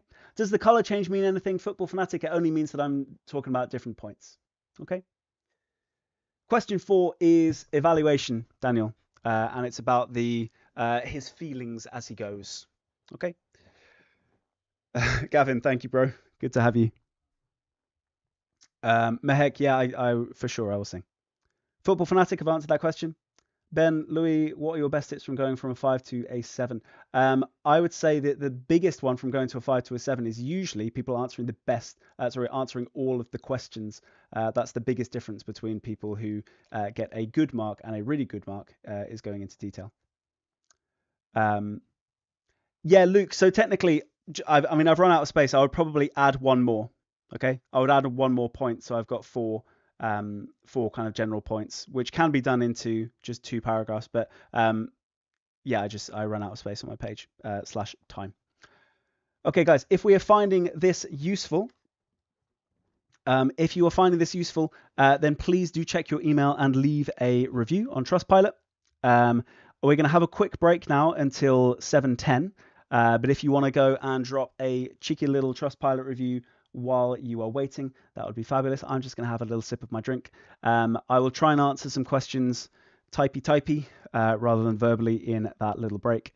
Hopefully that will tick those boxes. And then we're going to go on to question 4. And then after that, we're doing question 5, which is what we're asking for repeatedly. All right, guys, 5 minutes. BR.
Hello. Sorry guys for the jump scare, but I am back as promised at 7:10. I've tried to answer a few of those questions. My hands are getting sore from zooming through those questions. Guys, if we could avoid talking about other English creators, I'd really appreciate it. It detracts from the questions that I'm trying to answer for you guys. You are obviously welcome to support as many English creators as possible and do your best for your exams. But the more you talk about them on here, the more difficult it is to find actual questions that people are asking. So I really appreciate that in advance. Thank you so much. Okay, right, we're going to jump into question 4. Jess, yeah, I would recommend doing 4 points ideally, but it depends how much detail you've got in those ones there. Okay, nice. Okay, so Joshua, you've asked a good question, which leads us on to answering this one. Okay, so the question is phrased like this. It says, a student said, while it seems that Nick finds the trout to be a source of comfort, it also seems they make him uneasy. Okay, so there are 3 things really that are being identified here. The first one is source of comfort. The second one is uneasy. And the third one is the focus on the trout. Okay, now we can agree and disagree with all 3 of these things. Okay, Radiant. I mean, that's a good sign, I think. Aesthetic Taurus. Creative writing. Don't have a pre-planned story. No. For my AI, yeah. If it's giving you 36 out of 40, that's a really good sign. Okay. Saded, yeah. That's how all students talk. Obviously. Okay. So the 3 things that we can talk about are these. Okay.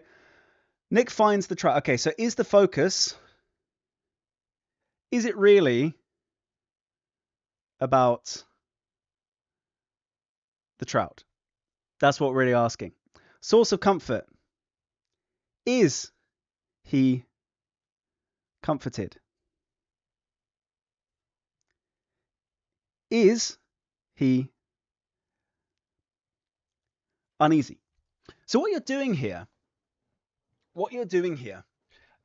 is you're essentially dissecting this quotation from the student to see how far you agree. To what extent do you agree? So we're going to run a poll. Should you, so vote in the poll when it goes live in a second, guys. Should you agree, disagree, or balance it out? Okay, vote in the poll. It has gone live now. Eldia, do I recommend answering in the order 5, 1, 3, 2? No, I don't recommend mixing up the questions like that. I would just go through in order. Interesting. Very, very interesting. So have a look at the poll as it's coming in. 334 votes so far. Now 360. We've got half at the moment. We've got a 50-50 between balancing and agreeing. Very few people saying to disagree. Interesting. Lots of people. So it's interesting. Lots of teachers, I think, teach this in a very specific way that I find quite interesting. 400. Okay. Okay. Interesting, champ. Tamina, yeah, we will look at sentence structures for this, for sure. Nearly 430 votes in now.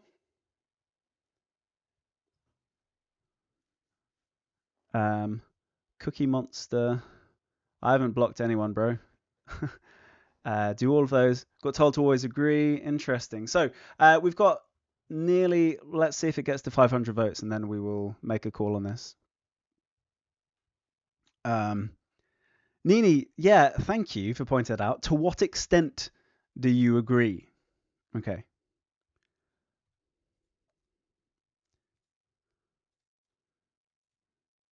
To what extent means evaluate. Exactly, Seiki. Yeah.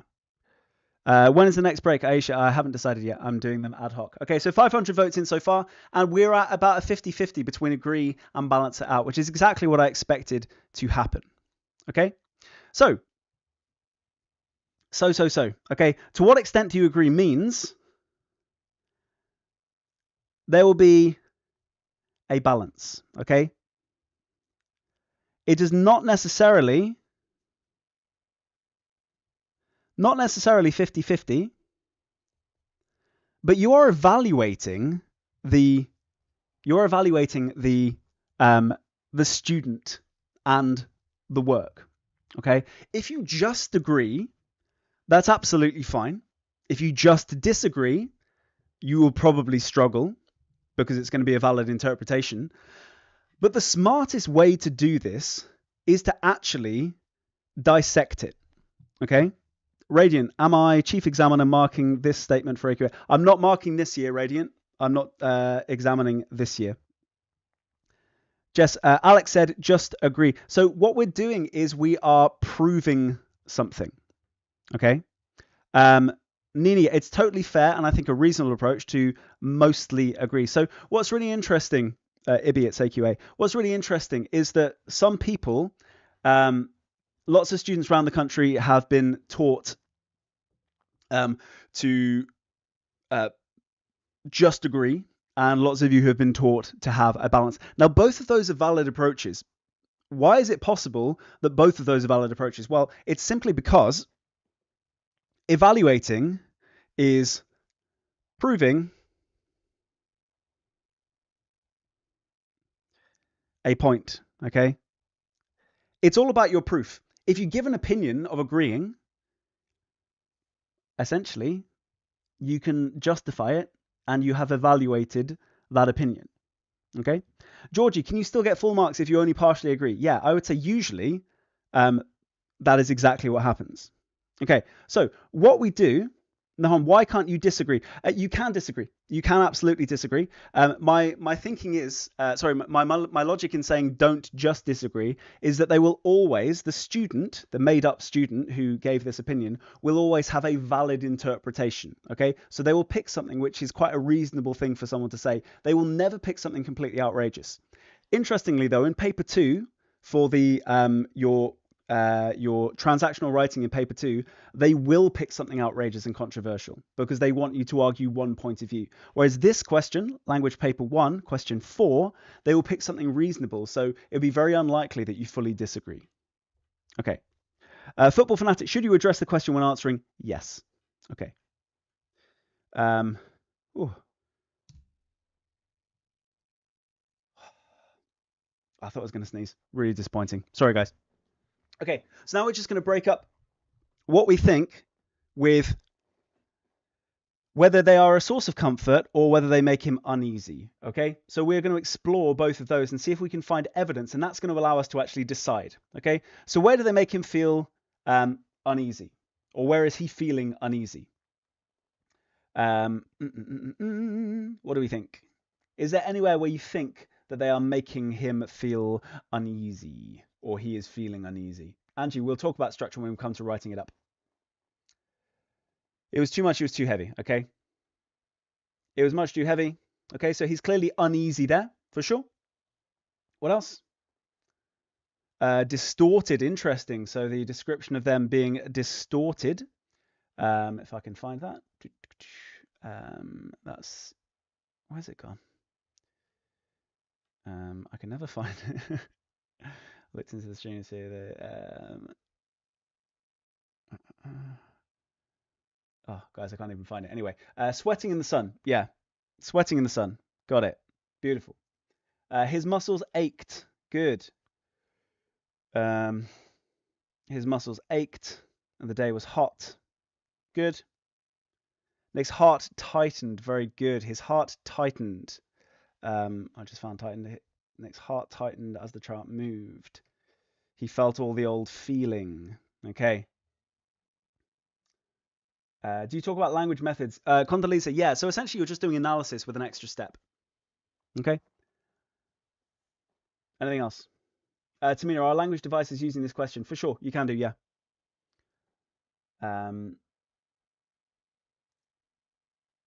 Felt he had left everything behind. I think that's a positive one though. Feeling the ache from the pull of the heavy pack. Yeah, good. Feeling the ache from the pull of the heavy pack for sure. Okay, so where then is he feeling comforted? Where is he feeling good and comforted? Georgie, can you start with something like, I wholeheartedly agree with this statement? I think I mean that's fine. You do need to start with an answer to the question, so yeah. Hattie, yeah, that's a good approach. 2 agreement paragraphs is the beginning, at the end of disagreement in the middle. Yeah. It depends how much you actually genuinely disagree with it, though. Champ, it's both. It's both analysis focused and argument focused. You put an argument and then you analyze to justify your argument. Okay. The repetition of happy. Thank you. Someone just said user. I can't read your whole name, but yeah. The repetition of happy. Good. So Butnick felt happy. He was happy. Have we got any other details that suggest that he is feeling good? Yeah, okay, they were very satisfactory. Good. Stretched far away. Anything else? It was a long time since he had looked in a stream and seen trout. That's suggesting that it is something he's been looking forward to. Good. It was all back of him. Lovely. Felt he'd left everything behind. All of this detail about the things that he's left behind for sure. Good. It did not matter. So he's clearly unbothered, which would challenge this idea of being uneasy for sure. I can't remember who said that, but that was beautiful. You thought you were not meant to put your opinion. Farah, you are meant to put your opinion in this question. To what extent do you agree? That's literally asking you for your opinion. Okay. Jess, in the section of the extract, there's a clear attempt by the writer to express that Nick finds the trout as a source of comfort. Yeah, I like that word attempt there. It shows that you're evaluating the writing. Kelsey, yeah, we'll look at the sentence starters for sure. Nahum, why is someone saying to do question 5 first? Doing that order only works for minority of people, as majority of people get tired. In my experience of marking thousands of exams, I would say that that's not true. Some students get tired and run out of energy for question 5, but I strongly disagree that it is most students, majority of people. That's just nonsense. It's just straight up inaccurate. Okay. Sweating in the sun suggests he's tired. Yep, definitely. Did I put sweating in the sun already? Yes, I did. Yeah, cool. Is a conclusion necessary for this question? Tara, not necessarily, no. Might do one sentence. Okay. What example is this? That duck again, it is AQAE. Okay, so the final thing to bear to kind of consider here, which I think is the interesting thing about this question, is that the trout are really not that much of a focus, are they? Okay. As the trout moved suggests that he is moved by that. Okay. But considering that he turned and looked down the stream, and then he walked back up the ties, I would like to argue that it's not actually the trout that are causing all of this comfort / uneasiness. Okay. How do you structure the answer, Amelie? We're going to be looking at that in just a moment. Okay. Chloe, that's great to hear. Nice one, buddy. Mehek, yeah, it's equally valid to say, isn't it, that if you start with question 5, you might get carried away with your story and not get around to the other questions. So there's pros and cons to doing things in different orders. Yeah. Shantae, why do I think that? Why do I think what?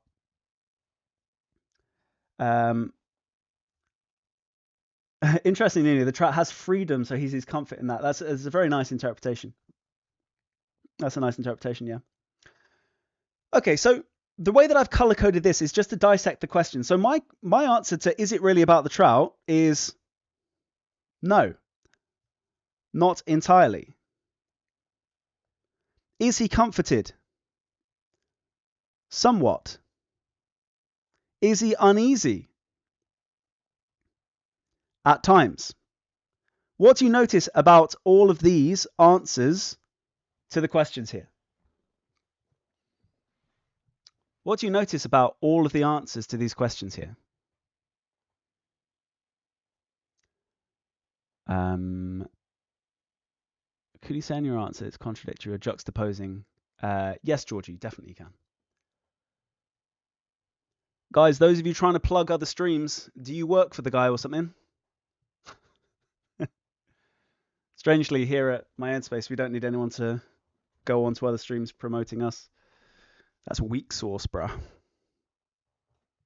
Could you balance the argument and give your own opinion? Yep. They're all vague, yeah. No, Grace, you don't have to agree. So what you'll notice is that this particular statement, it's somewhat valid, but not entirely. Is it the river that's the source of happiness? Steezy, you could certainly argue that, couldn't you? It's ambiguous. Okay, so how am I going to start answering my question? It's 20 marks. What does that mean that I do need to do? What should I do for this 20-mark question that I wouldn't do with any of the other questions tonight? What do I need first? What do I need to do first? Planning, we've kind of done. We do that with all of them. Yeah, we need a thesis. Amber, Chloe, well done, exactly. A thesis. Those of you saying plan, you are also correct, but we've done that bit now. We need a thesis to begin with. Those of you saying introduction, it's the same thing, but we're just going to do one sentence. For those of you saying overview, same thing. Theory, same thing. It's just one sentence that answers the question. So, to what extent do you agree? Let's jump in with that. Sorry, guys. Let me just mute my desktop audio. You guys probably heard a big pop then. All right, so let's go in with answering the question in one sentence, okay? So I agree. I agree to some extent with the student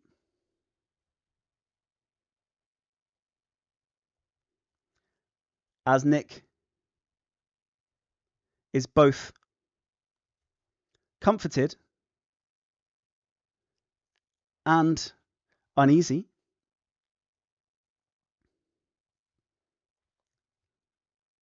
But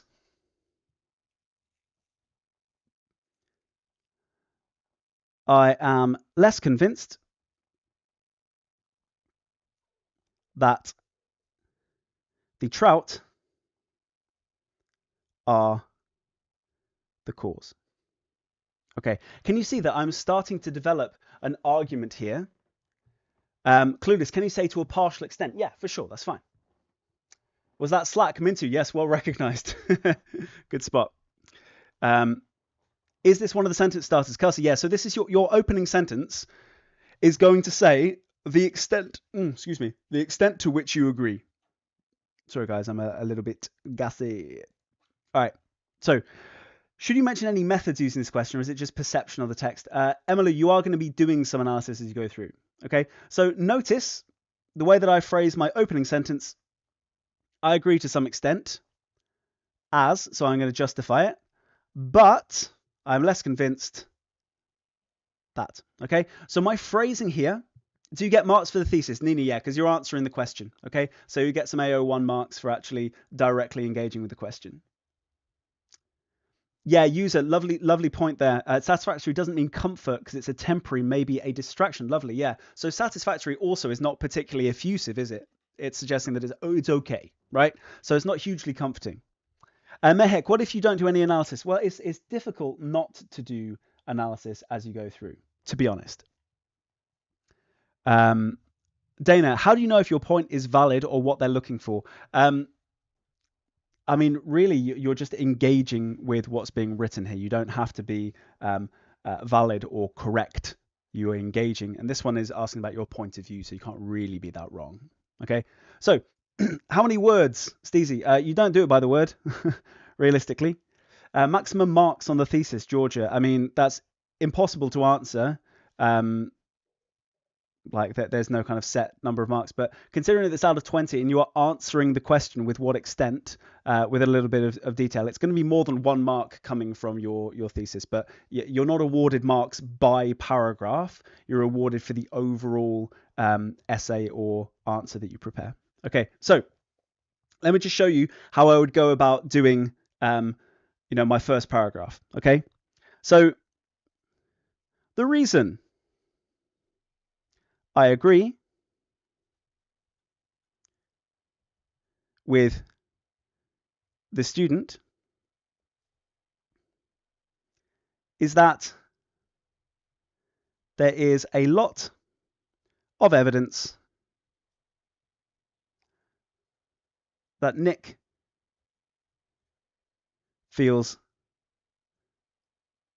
comforted. Okay, so here I am with my engagement, and so this is another sentence starter. The reason I agree with the student. Okay, now you're going to go into justifying it. How can I, so S, alokik, sing, alowalia, how can I ensure a definite 9 in language? No such thing as ensuring a definite grade. I can never promise you a definite grade. Okay, so the reason I agree with the student is, and then we go on and we prepare some evidence. Okay, Khalidu, will it be quality over quantity, or there's always a balance? Always a balance. Okay. The colors, butcher's vanity, reference. Not sure what you mean. Spaggy, where can you find student essay examples, grade 9 ones? The AQA website. Yeah. The word beginning with an E, evidence. This word here is evidence here. Okay. So that he feels comforted. Now I'm going to find my evidence for comforted. What does it say for the comfort? That was my yellow stuff. The repetition of happy, things that it didn't matter, long time. Okay, so he finds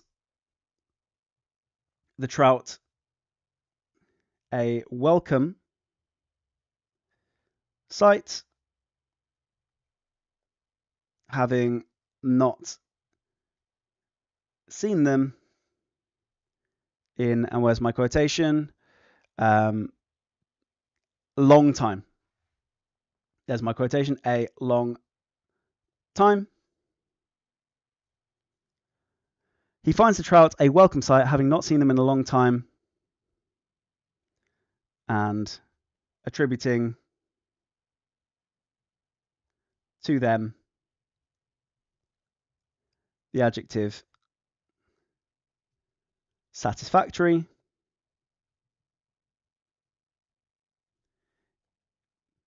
implying his comfort and approval. Okay, really, really simple. All I've done here, guys, I love that the biggest question that I've been asked tonight, I'm going to search later through the chat, but I think the most common question I've been asked, apart from about question 5, is what's a trout? Trout is a fish, you guys. Okay. How do you do an in-depth analysis or something in like 20 minutes? GAAI, it's a really good question. So the mastery that we did at the start of the session is kind of the key to all of this. You get mastery.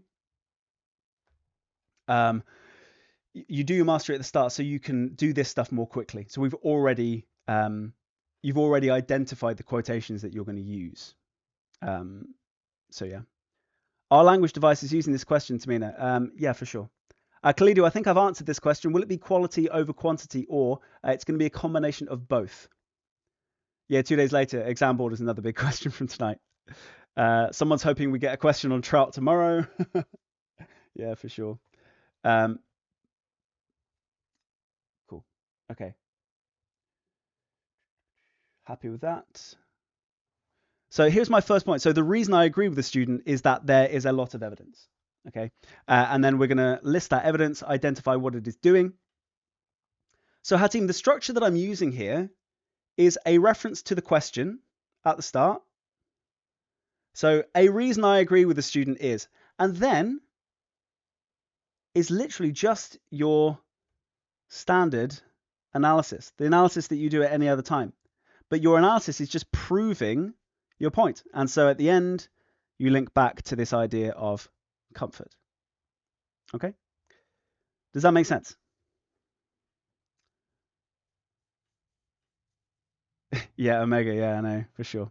Is it going to run over, Amelia? I don't think it needs to. Isabel, is that not too little? We haven't finished yet. We haven't finished yet. Okay. Would it be recommended to always include a counter argument? Louis, if there's a question there, if there's a counter argument to be had, then make it. You don't have to force it if there isn't one. Evaluate the question genuinely. Evaluate the statement from the student.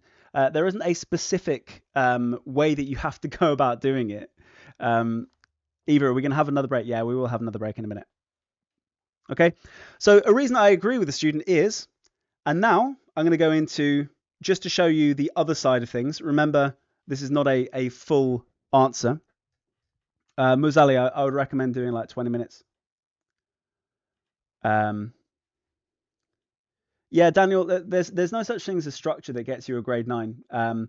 But the peel is totally fine. Yeah. So you're making a point, you're giving evidence for it, you're exploring that evidence, and then you're linking back to the question where it talks about the word comfort or the word uneasy or something like that. Okay. So peel for sure. Okay. Why is there not a sophisticated structure, Nahum? That is a sophisticated structure. It's sophisticated in as much as here is your first paragraph thesis, right? You start with a thesis, which is sophisticated. Your paragraph structure is engagement with your thesis and then analysis, because it's evaluative analysis. Okay. Jess, I guess many of us won't finish this question. As Alex said, after an hour, whatever you're doing, move on to question 5. Yes, I agree. Make sure you have 45 minutes left for the final one. Okay. We can talk about timings in a minute. Okay, so I'm just quickly going to show you about a paragraph where you would disagree. Okay. So we might put it like this. Okay. Sorry. So one point of disagreement is the suggestion that the trout are the source of his comfort. Okay, so that's my point arguing here. So here's my thesis relating to the question because it's about the trout. Okay, so I'm engaging with the student's point. Then we evidence it. Okay, so we're going to justify why we think it is otherwise. Demonstrably, so this is just me showing that I'm about to do a quotation. Demonstrably, it is Nick's. Would I recommend more structural, more language techniques for the paragraphs? Zubi, a balance is absolutely fine. You can do purely one or the other. It doesn't require you to do both. Okay. Demonstrably, it is Nick's imminent future that provides comfort that he has, and I'm going to give my evidence here. So we've got this bit here. Left everything behind, the need for thinking, the need to write other needs. It was all the back of him, okay? That he has become free of obligation.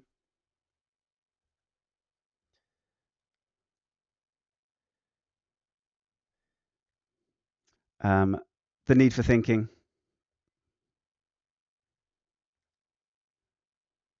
The need for thinking. The need to write.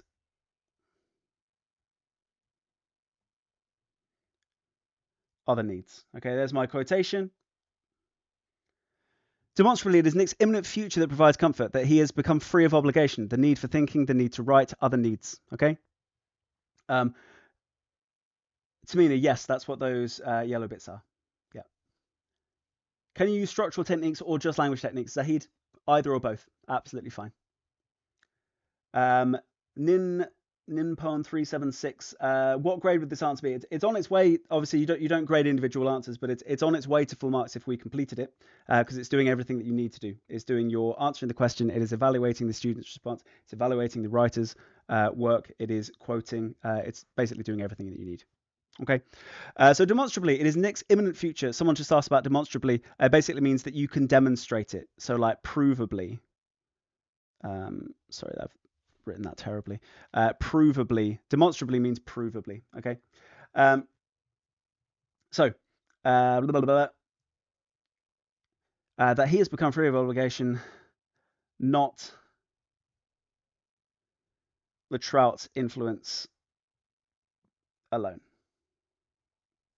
Okay, so are we clear on the way that we can do this? Okay, so this isn't the full response. We'd probably have another paragraph in there, but to begin with, we have our thesis where we answer the question just in brief, saying the extent to which you agree and on which points. Then you're going to go into your essay response. Okay, so I'm just quickly going to read it to you to show you what I've done as we go through. Okay, so to what extent do you agree? I agree to some extent with the student, as Nick is both comforted and uneasy, but I'm less convinced that the trout are the cause.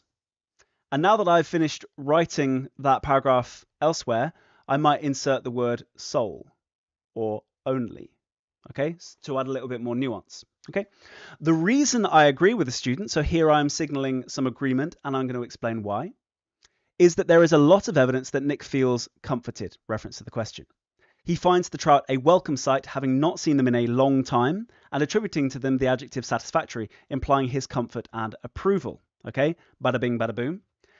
To demonstrate how you can do some disagreement, you would go, one point of disagreement is, okay, so that would be, for those of you asking for sentence structures, sentence starters rather, one point of disagreement is, and then my focus on this paragraph is going to be about what is causing the comfort or the uneasiness. Demonstrably, showing I'm going to use a quote, it is Nick's imminent future that provides comfort that he, so again, comfort from the question, comfort, that he has become free of obligation, the need for thinking, the need to write other needs, not the trout's influence alone. So notice I'm referring back to the question here as well. Okay. So we would then add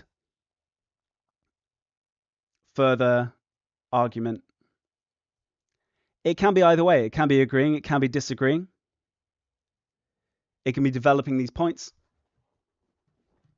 Damadowski, what do you do when you can't decide what method or technique your quote is? Just say the language choice, and that's fine, okay? Because it is what you say about it that is valid. 0x production. So we answered that one earlier, but you may not have been here. Do we have to fully agree or disagree with the statement? No, you don't have to fully agree or disagree. Emma, what's the technique when you predict what you might feel in the future? Do you mean foreshadowing? Isabel, don't we need a link to the reader? No, you don't need to mention the reader. Alice, do we need a conclusion? If you're going to do a conclusion, it shouldn't be any longer than your thesis. So one sentence would be enough, but I would say that you don't necessarily need one. No. Zubi, can you say word class? Yeah, that's enough for a technique.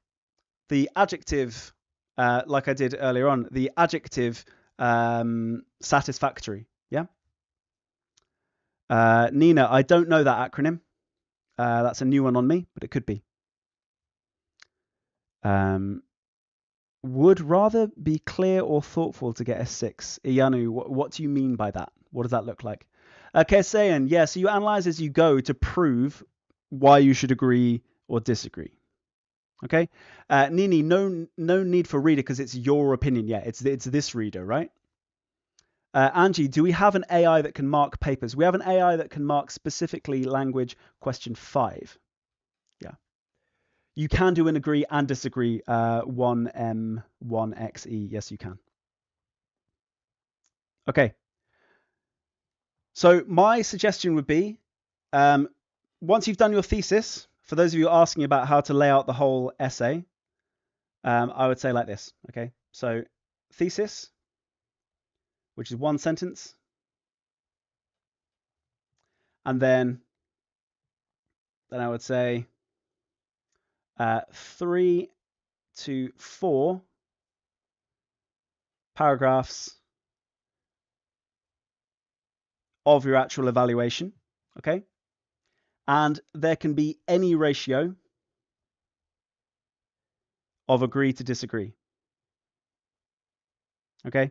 There is no set requirement for you to fully agree or fully disagree or anything like that. Any ratio of agreeing to disagreeing within your paragraphs of evaluation. And then optional, conclusion, optional, one sentence.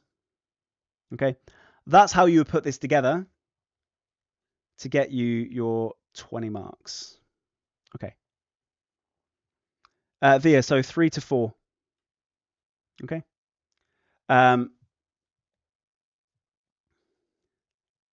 Language or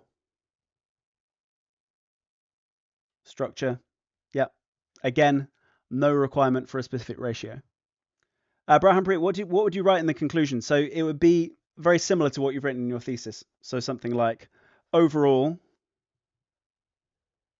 the student, blah, blah, blah, is right, but wrong, or whatever. Yeah. Luke, you'd probably do separate paragraphs, separate points for the further paragraphs. So you'd be exploring, for example, where it shows that he is indeed uneasy, right? GAAI, do you need ambitious vocab for this? No. Adam, we're going to do section B next. Yep. So the final 45 minutes are on section B. Ola, does structure have to be included? No. Zubi, should you put more structural language paragraphs? Either is fine. Yeah. Okay. Hopefully that answers most of the questions. Okay. So for those of you are asking about the timings, I would say once you've done your 15 minutes of annotating and mastery and reading of the text, that's your 15 minutes. Then you've got 45 minutes for the 40 marks of the first half of the paper. So realistically, you're just going to go for like 1 minute per mark. So 4 marks for the first question, 4 minutes of doing it.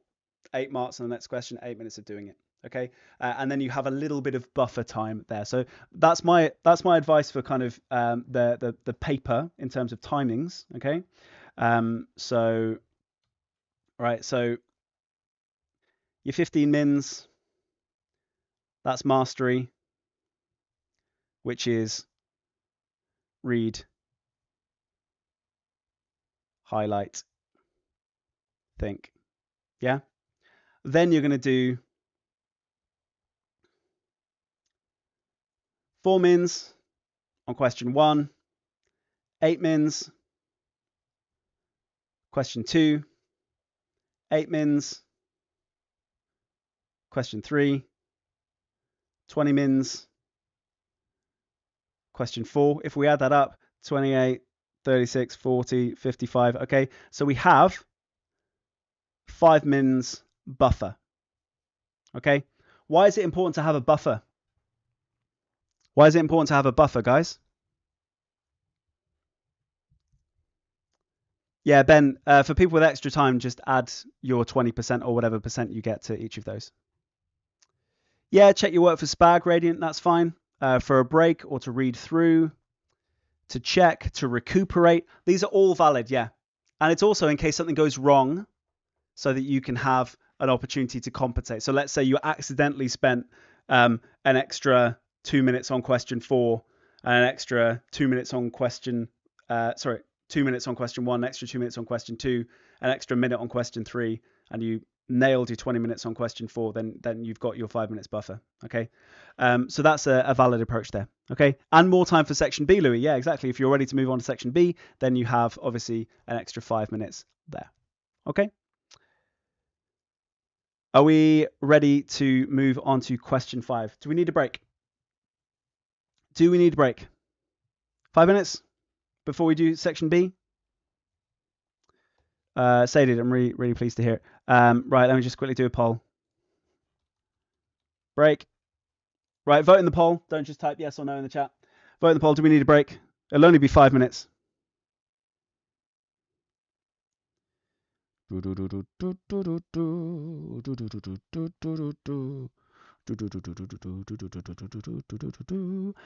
Megan, yeah, they will always give you an option of narrative or description for question 5. Yes, indeedy. All right, cool. So most people are voting to say that we do need a quick 5-minute break.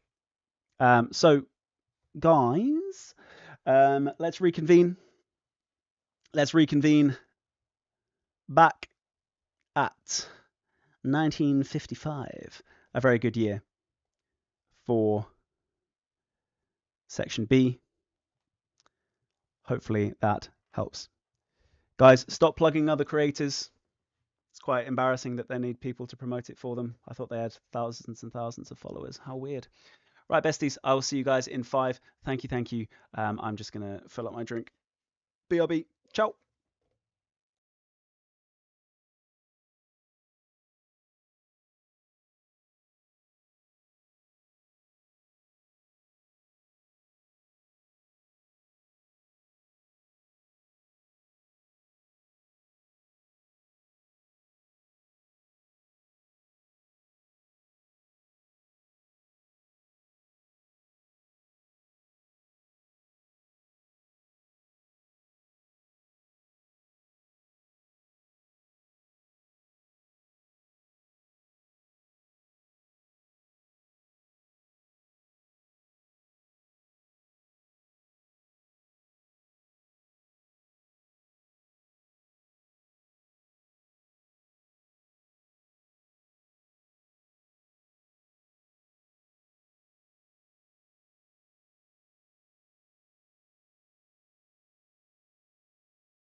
Hey, hey.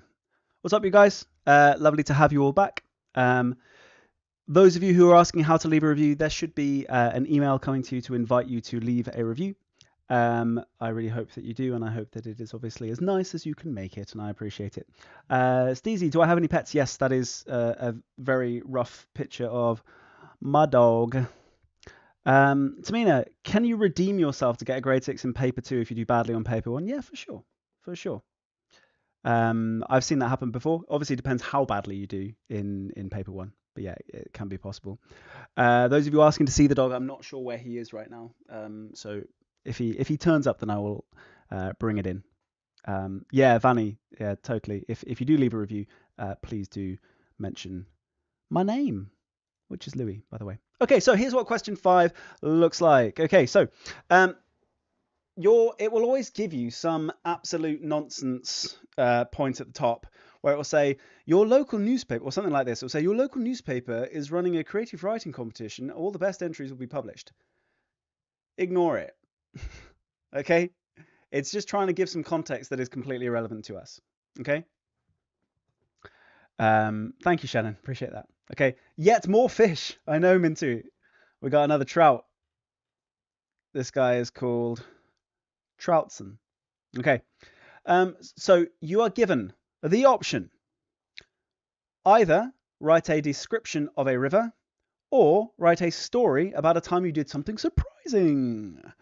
Okay, so yet more fish. AI photo in GCSE 2025. Yeah, let's really hope not. Let's hope they can pay their artists. Yeah, big respect to the artists out there trying to make it in this world with AI. Making such beautiful creations as this.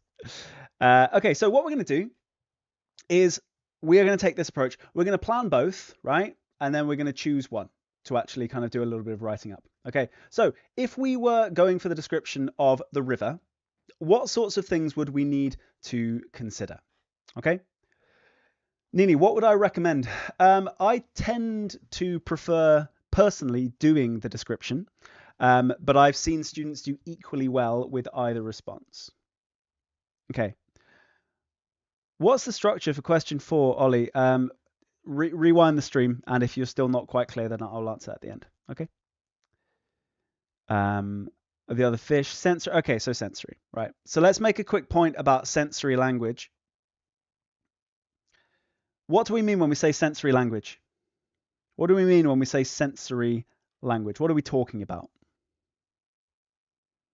What are we talking about when we talk sensory language? The 5 senses, exactly. Okay, so see, hear, feel, smell, taste. Okay, why have I written them in that order? Why have I written them in that order? What do you notice about the order that I've written them in?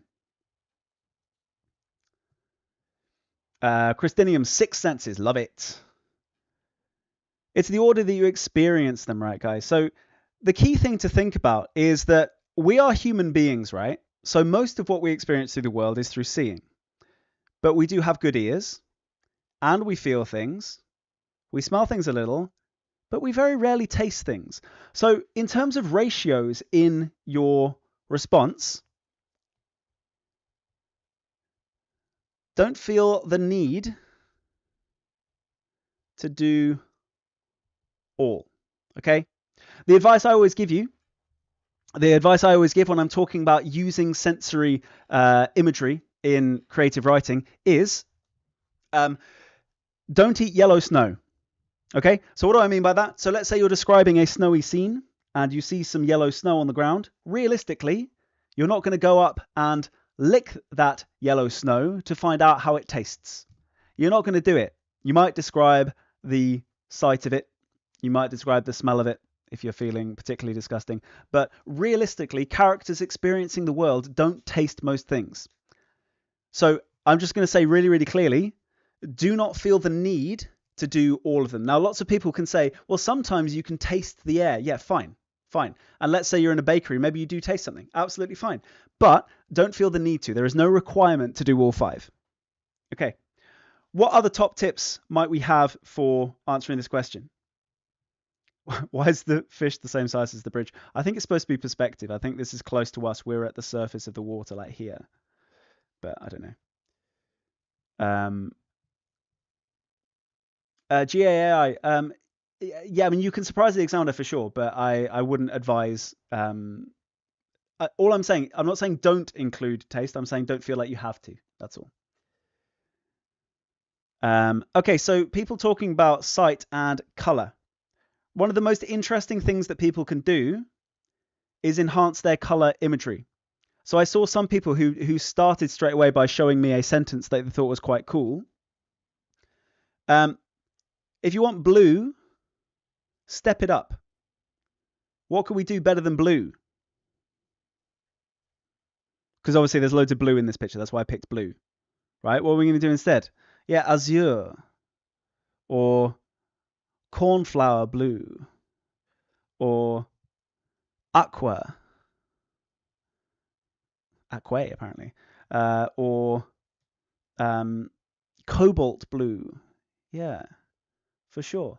Lapis lazuli. Yeah, right. Okay, so we've got loads of options here. Go beyond just simply blue. Sapphire is another good one.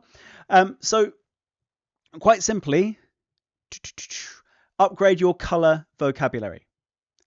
It's a really interesting way of improving what you see in your description. Okay, anything else? Anything else that we would be thinking about? Can you talk about it in a story like front? So sit here still. Yeah, so you are going to place yourself, Baird as GCSE. Good to see you, by the way, buddy. You can place yourself in the scene to be observing it and reflecting on it. Absolutely fine.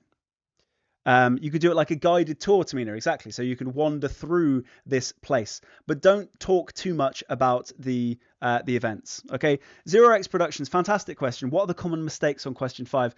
Normally, it's people doing a description. They spend too much time on events, and they'll go, I walked down the riverbank and I saw, and then they'll get distracted and they'll be like, and then I climbed up a bank and I scraped my knee and I started thinking about the war, and then I got a girlfriend at the top of the hill, and her name was Beth, and we got married in a little pink chapel on the hill. Right? Do you see what I mean?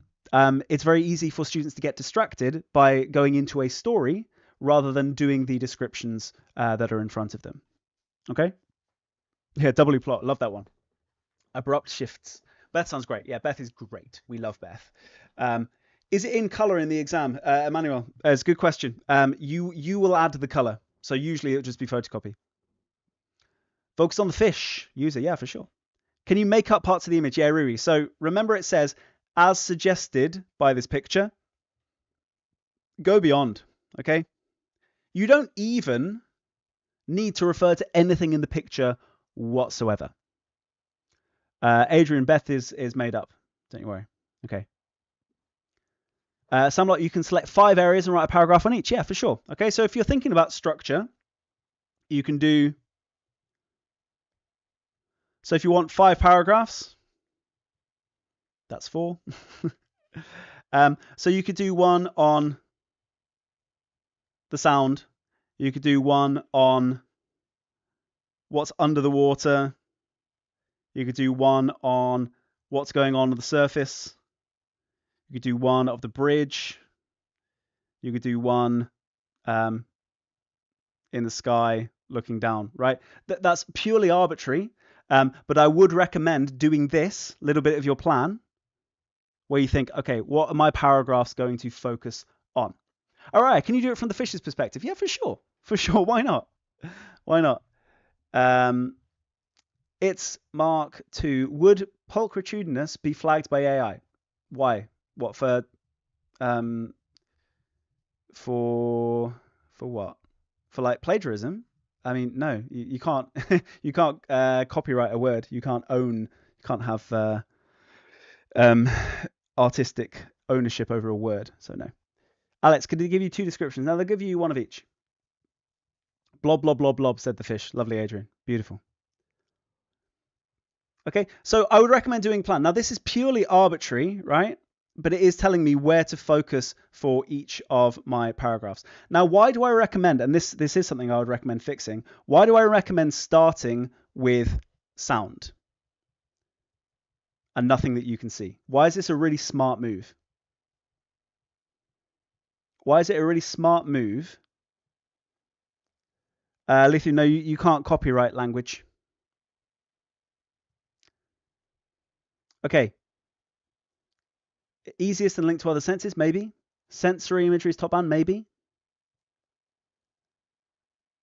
Kelsey, when I say you don't have to do the image, I mean that you can just write a description of a river, even if you ignore the image entirely. That's fine. Revising for my GCSEs, I wouldn't recommend talking about abducting aliens on the moon if it's a night sky, because that sounds like a story rather than a description.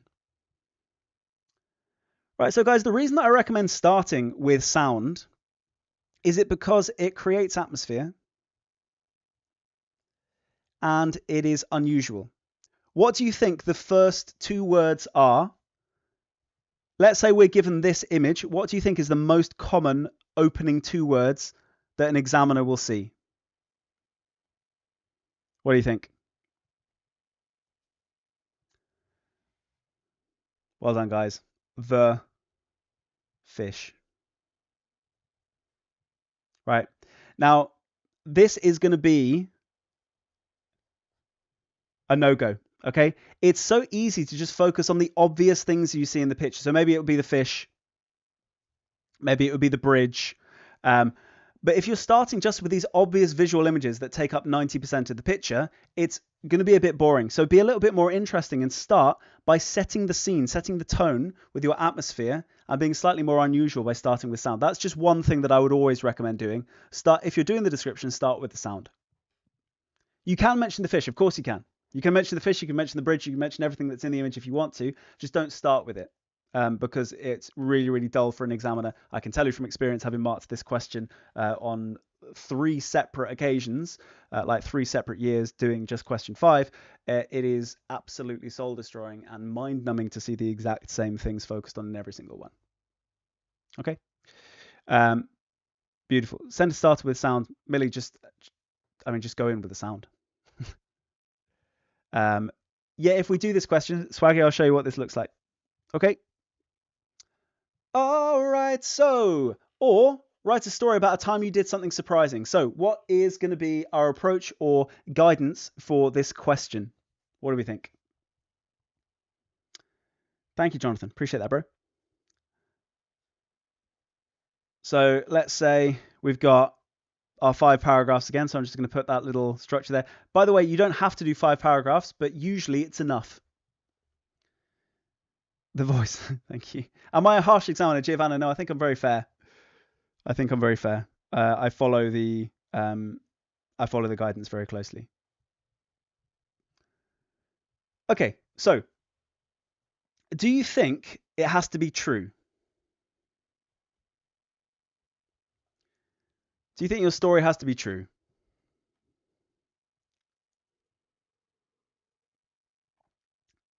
Nico, the description can be in any person you want it to be. Right, well done, guys. So obviously, I'm hoping that this is obvious, but I have had students almost every year of my teaching career saying, but what if I can't remember a time when I did something surprising? Okay, so it doesn't have to be true. Samlock, can you copy and paste it? I can't see it. I can't scroll up the screen. I've got my hands full. Christinium, your teacher said it has to be realistic.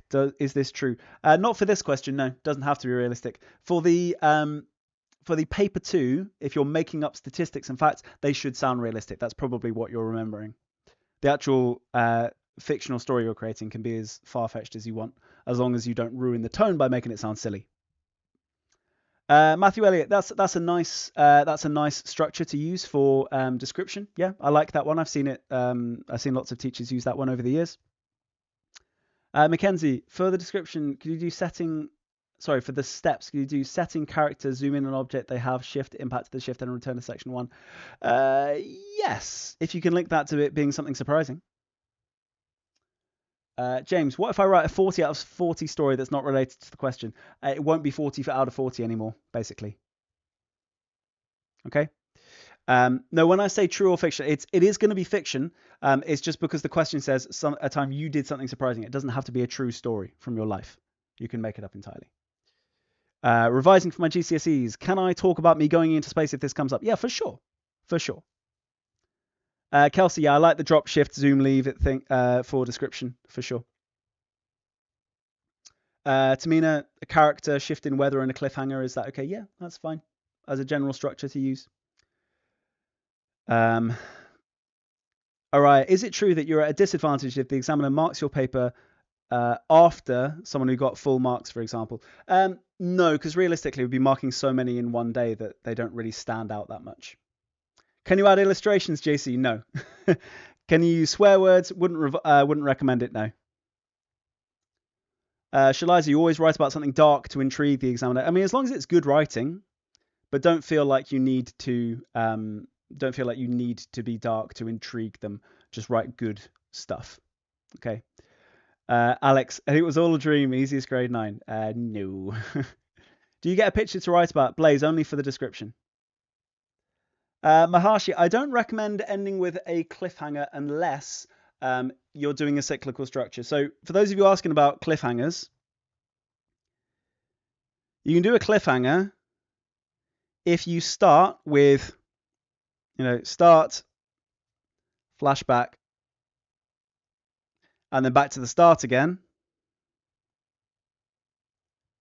Then you can do a cliffhanger, right?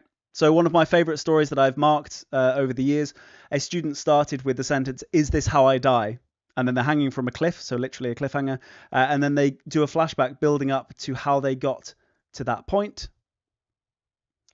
Back to that start. So is this how I die? And it ends with that cliffhanger. Really interesting way of doing it. Okay, so I've told lots of you about this before, but it's really cool. Con, what about a story that takes place in the description pick? Yeah, that's fine. Totally fine. Could you use a real story and add a fictional twist? Miss Smallface, yeah, of course. Of course, yeah. No one's going to check whether it's true or false or anything like that.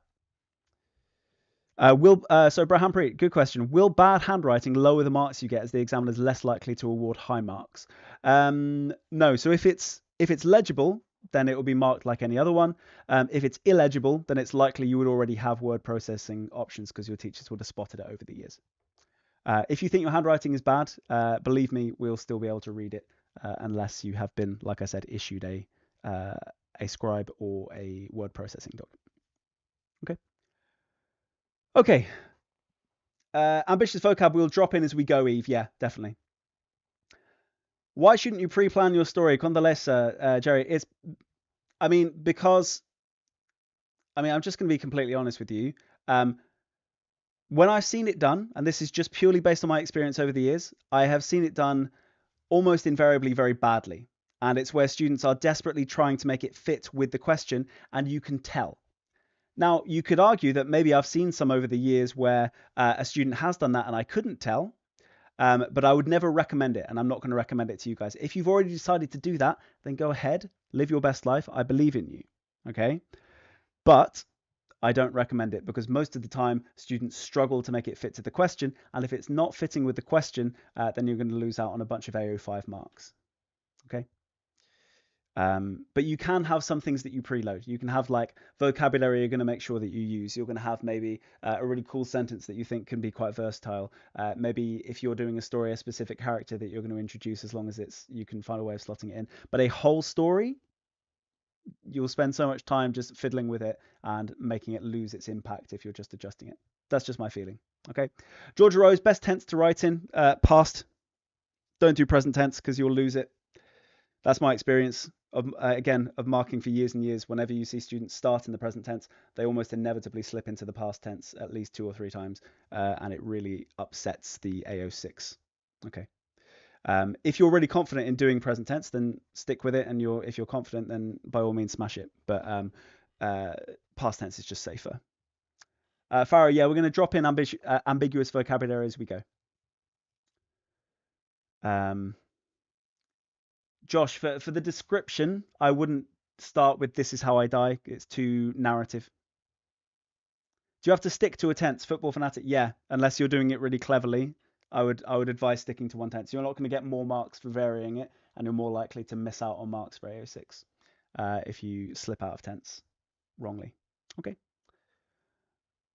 Isadora, is Laura Does Biology my favorite colleague? She's one of my various besties there, yeah. Okay, Jonathan, AO5 and AO6. AO5 is basically content and structure. AO6 is like vocabulary and accuracy is the briefest way of talking about it. Okay, we're going to write a question 5 response. Yes, we are, football clips. Okay, so in terms of doing your structure, so I've just drawn this box here because I would recommend having your 5 paragraphs. I've recommended in the past doing like a Cinderella structure. So you've got your sad person at the start. Things get better in the second paragraph. They have the best time. Then you have your fall from grace.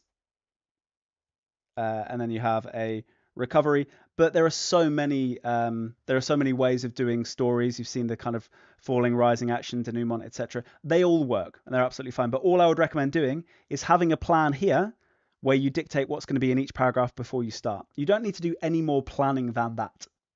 Okay. Okay.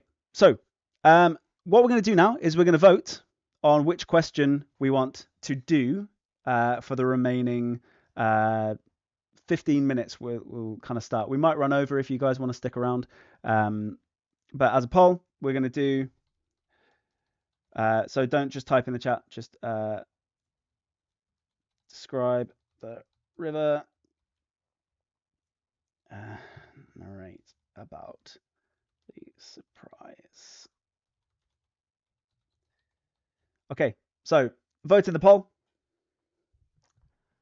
Vote in the poll, and then we can look at how we would at least start this this piece. Okay. So I'm going to wait for about a minute. I'm going to write for about a minute, guys. Sorry, wait for about a minute for you guys to vote. Alex, is dialogue a no-go for the story? Dialogue is fine, but most people make mistakes on it and they write really bad dialogue. So I would say if you're going to do dialogue, maybe do 2 lines and limit it there.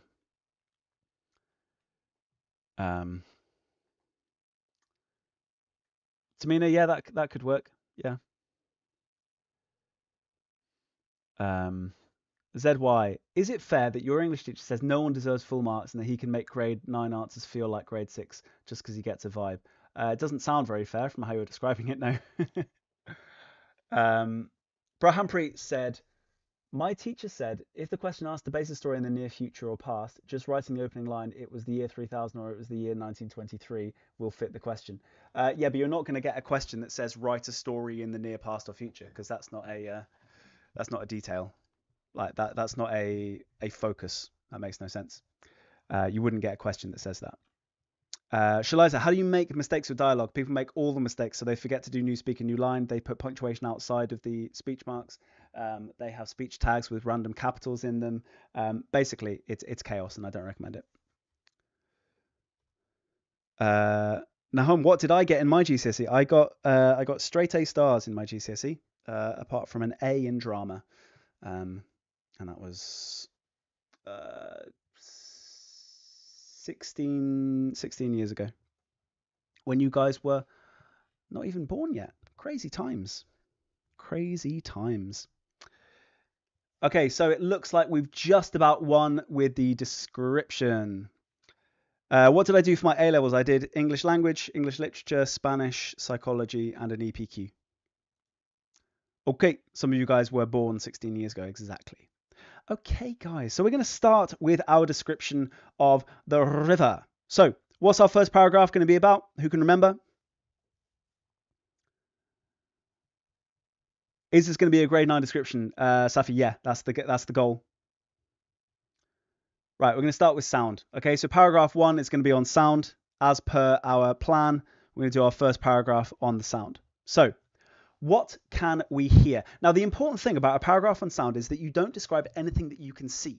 So let's think of a way of contriving it so that we're in a situation where we can't see. So who can tell me how why you hear it should be end available? Yeah. How would we be in a situation where we can't see? Don't tell me what you can hear. Tell me why we wouldn't be able to start with what we can see. Sam, but if your eyes were gouged 3 years ago, you wouldn't be able to then open them and describe what you can see in a bit. Georgie, I've done TikToks and YouTubes on Cool Spider. I would look up those instead. Blindfolded, again, weird. You're blind, again, how are you going to get your eyes back? Eyes closed. Why would you have your eyes closed, guys? It could be logical. You're asleep, but then you wouldn't focus on things. Why might you close your eyes by a river? Why might you close your eyes by a river? You hear before you see, exactly according to laser.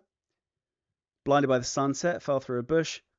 Guys, we're just chilling. Yeah, we want some peace. So we're by the river, just relaxing. Okay, we're relaxing by the river. What does that mean we need to think about for our tone? What does that mean we need to think about for our tone? What does the tone need to be throughout if we've started with tranquility?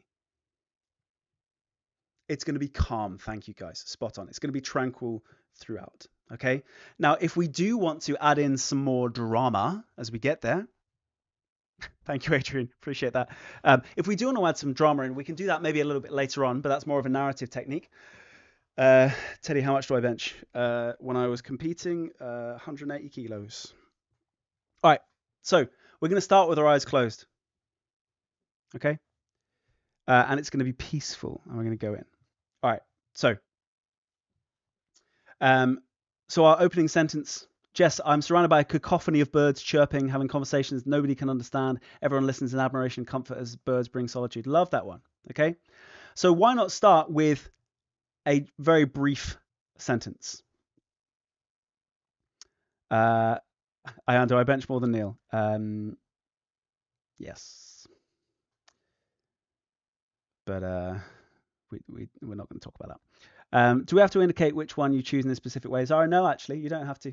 You don't have to. So you can end up doing a combination. Some people do. That's fine. Okay, so we're going to jump in. All right. As I lay by the riverside, I let the symphony of nature bathe my... What can we describe our ears as? Yeah, Sam, exactly. Cacophony would be a bit too disruptive, right? So we're going to go with symphony instead, yeah? Miss Smallface, warm sun caressing my face for sure. I just want to be part of your symphony. Exactly. Love that song. Can a fish jump out of the water and hit someone in the face? Steezy, it sounds a bit too much like narrative. Two character perspective, Kukase, yeah, that's fine.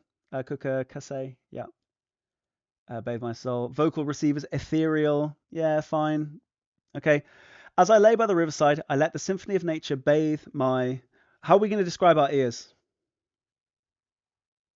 What do you think? Zane, yeah, we're only going to do a description tonight, but we have, if you have a look on our YouTube, we have done full responses for both of these. Noise machines, receptors, delicate, fine. Symphony to me is like a collection of beautiful sounds, usually musical. Okay. Guys, got some amazing sound hearers. Windows to the sounds of this world. Nice metaphors, Ari, yeah. Auditory instruments. Guys, I feel like we're going to lose our calm vibe if we go too technical. Football clips, not going to be a full response. No, there won't be time for that, most likely. Guys, your responses are crazy. We're just going to go with ears then. We haven't come up with a better reason for it. Bathe my senses, that would work, yeah. Bathe my inner peace. Lovely, yeah. Okay. What can we hear, guys? What can we hear? Dainty ears. Guys, these are adorable. Restless soul. Okay. As I lay by the riverside, I let the symphony of nature bathe my ears. This is just my signal that I'm going to go into some sounds. Okay, so we can hear water rushing. We can hear birds. Tell me about the birds. The birds are chirping. Tell me about them. The soft pattering of the water. Lovely. Ears that insulate the warmth of the wind skimming across the water. Anofe, love it. Bathe my gracefully elongated ears. Alex, why are you an elf? I hear my brother screaming. Izzy, that's gonna ruin the vibe, isn't it? The faint whispers of Mother Nature's call. Faint whispers of what Mother Nature's call in the waters passing by. Lovely. Yeah. Okay. The faint whisper of Mother Nature's call.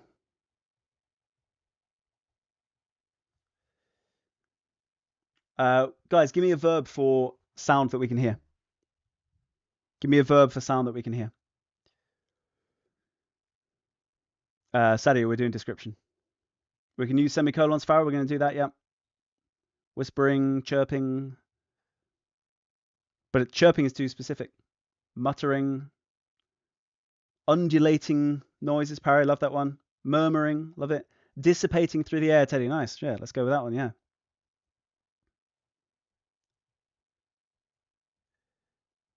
Dissipating through.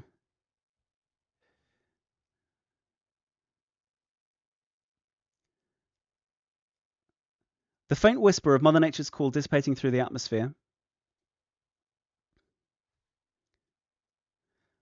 I can attune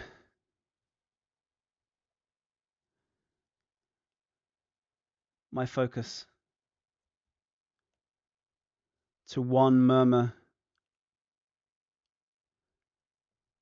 at a time. Now I'm going to use a colon because I'm going to introduce a few things that I'm going to see as they go through. Millie, this is taking too long. It's because we're talking it through. Because the first paragraph is so important. Obviously, you wouldn't write this slowly in the exam, but we're discussing how we're going to approach it. Yes, thank you. A very lucky lion. Boom, my guy. Thank you so much for spotting that. What did I point out is going to be the error if we do present tense? Thank you, but sorry, I lost my cool a little bit. But what's the problem? Thank you, Sam. Thank you. Well done. Right. Okay. So this is really, really important. We need to maintain our tense, and it's past tense. Very lucky line, my guy. Okay. So the faint whisper of Mother Nature's call dissipating through the atmosphere. I could attune my focus to one murmur at a time. Okay. So is the session finished now? No, we're gonna keep going. Bro's ecstatic. Yeah, I lost my mind. Is this the same question I did on my YouTube video? No, I don't think so. You need to check. What things can we hear? Guys, I'll show you how to do semicolons in a second. Guys, I would just write this for you and talk you through my process, but it's nicer when it's collaborative, you know. Okay, so gurgling, bubbles, love it. Birds tweeting, waves, the air, beautiful. Right, let's list some of these. Okay, so when we've got a list where we have complex items in it, we can use semicolons to separate those items. Okay, I can attune my focus to one murmur at a time. The faint gurgle of the current lapping at the bank languorously. Languorously, by the way, guys, like lazily, slowly. Nice little nifty one there. We're not going to have a blood-curdling scream in there, no. The faint gurgle of the current lapping at the bank languorously. The sultry chirps of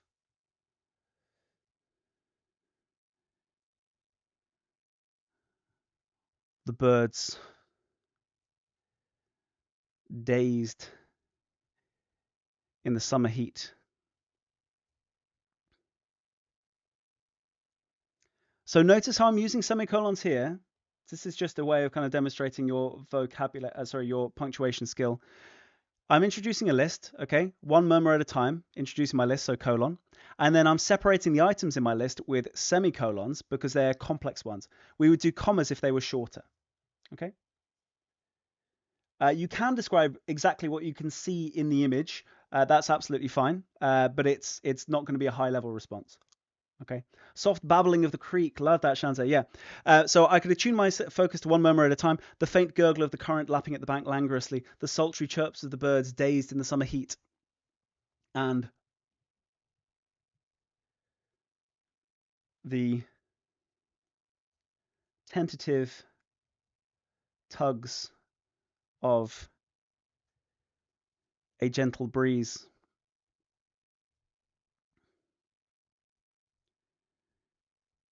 At the leaves peppering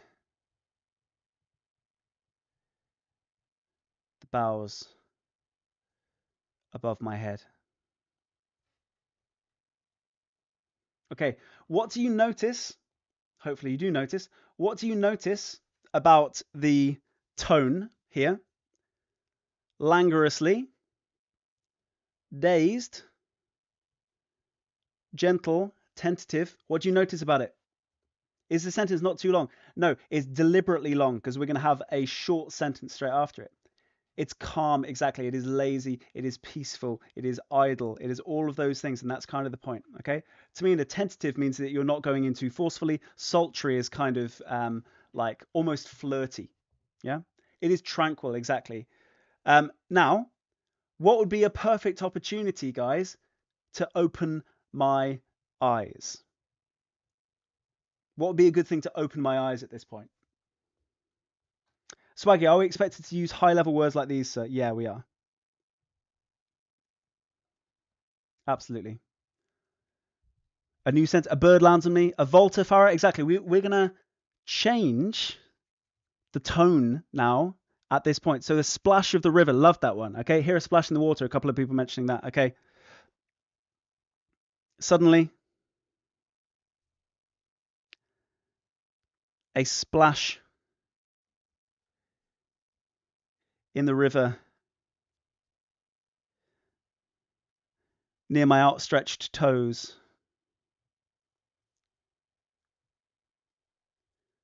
Is it not too early to shift already? So Gunjit, so I'm going to go into a new paragraph now where I'm going to open my eyes so I can look at what is causing this. Okay. Outstretched toes. Ew. Farah, yeah, I know. Suddenly a splash in the river near my outstretched toes. Can we do a bit of personification? No, we're not going to describe the feet. Can we do a bit of personification for how we are taking out of our piece? What could we use? Yeah, Afia. So we're trying to avoid too much narrative. We're just trying to go straight into shifting to another sense of the things that we can see. 0x production. I wouldn't be using foreshadowing in description. Stole my tranquility. Love it, Sam. Thank you. Stole my tranquility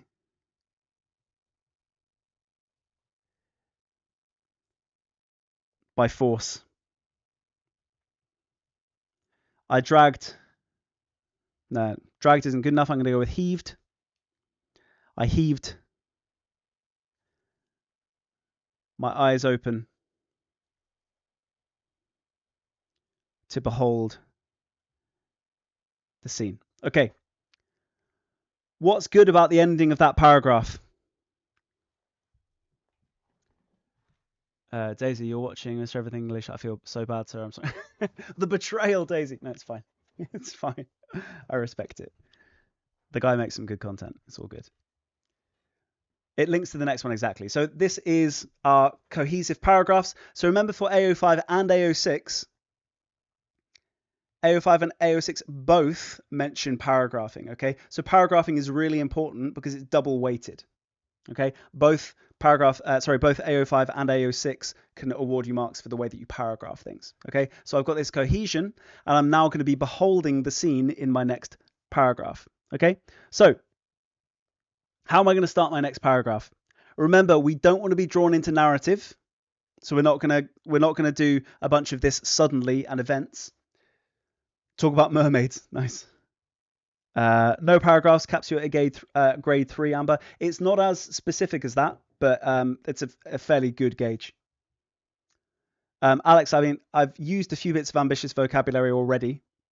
Tentative, languorously, symphony, dissipating, tranquility. There you go. There's a list. The silver bellies of the fish blinding me. Anofi, I love this one. Okay. So a flash caught my eye. Okay. A flash caught my eye. Nice short sentence to show that I've got the variety there. Kelsey, can you use the semicolon when you're listing a description? Yeah, if the items in your list after the colon are long, more than a few words, use a semicolon. Arifa, yeah, try not to go into a story.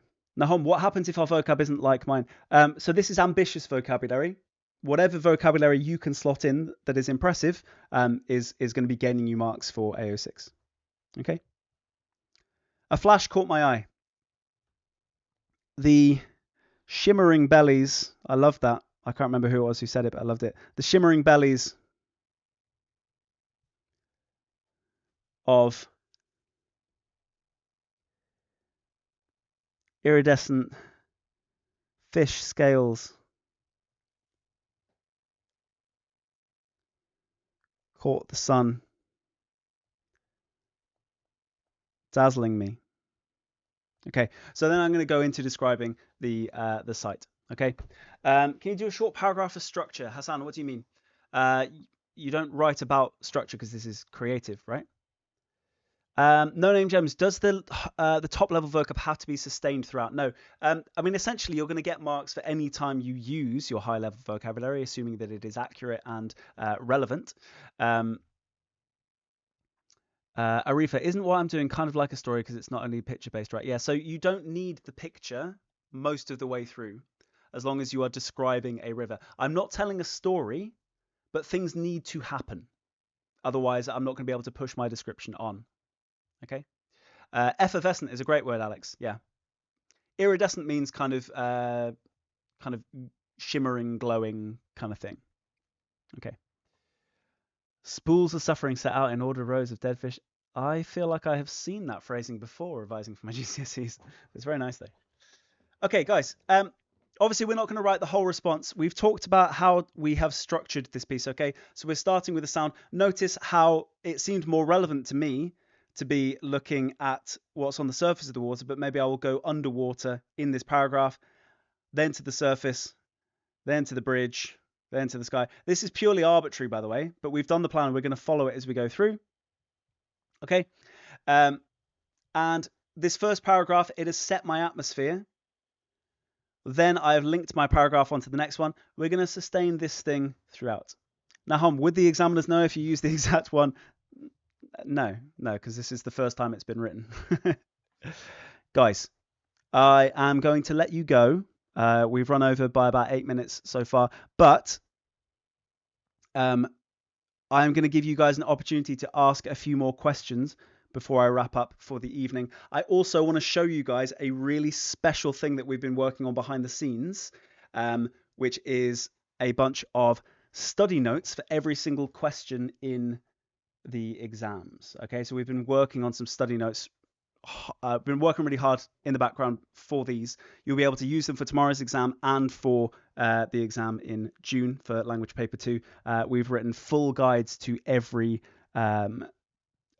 question across the 2 papers. Okay, so you guys will be able to check those out. I will guide you through them in just a minute. Okay. Football clips. Do I think that's enough for a question 5 response? No, that's just the beginning.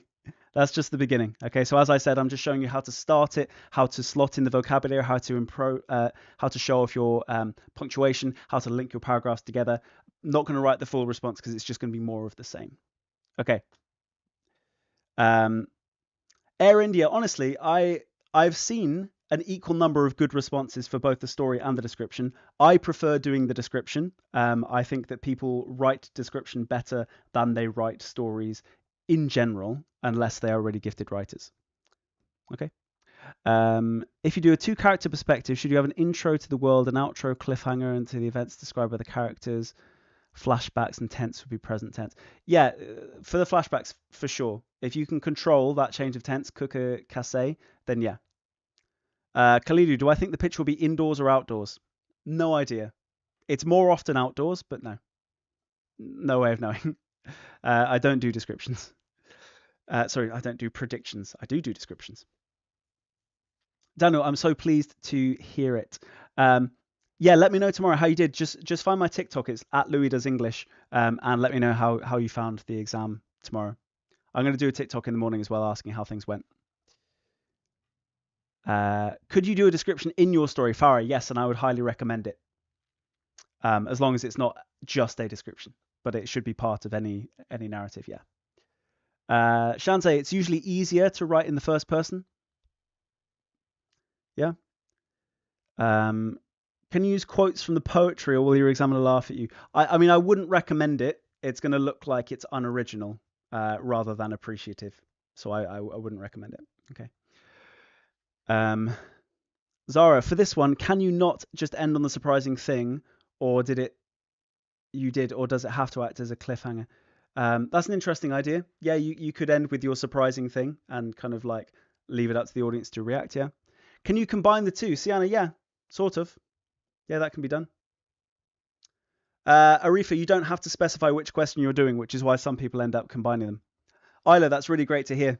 Please do write us a review if you found it really beneficial. That's really great to hear. Is 2 senses enough for question 5? Yeah, there's no requirement to have all of the variety of senses. So as long as you've got more than just sight in there, then you'll all be good. Yeah. Aram, does the AI thing work properly? It gave you full marks for 2 paragraphs. It's rare that I've seen it giving full marks. Sorry. Yes. Sorry, I just read. It's super disappointing. I can't predict the extract to come up. My bad. Miss Smallface, did I magpie the idea that you wrote down about leaves? Possibly. I might have seen it flash by the screen. But you contributed a few really good things tonight. I remember your name. If you're describing narrative writing, or that is, you describe a place that is beautiful, can there be any build-up or tension? Yeah, there can be. There can be. Lots of people asking if you can combine the questions for question 5. Yeah, you technically can. There's nothing to stop you describing a river in your story of a time you did something unusual or interesting. Yeah. Olivia, what are conceptualizing ideas? I'm not sure. Without context, I'm not quite sure what you're referring to. A concept is like an idea. Conceptualizing is where you're kind of putting an idea together. Where have you heard this? Nahom, if your vocab is decent but not ambitious, will that drag your score down? No. Your vocab being good is going to push your AO6 marks up. If it's really impressive, then it might be, a great one for getting to like the very top band for AO6, but it's not like a requirement to be redefined in the dictionary. Josh, Leadhead was for poetry, so you won't need that for this.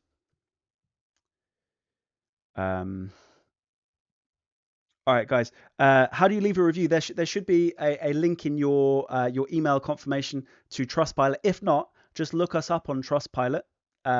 It might be in the description as well. I'm not sure. Mods, is it in the description?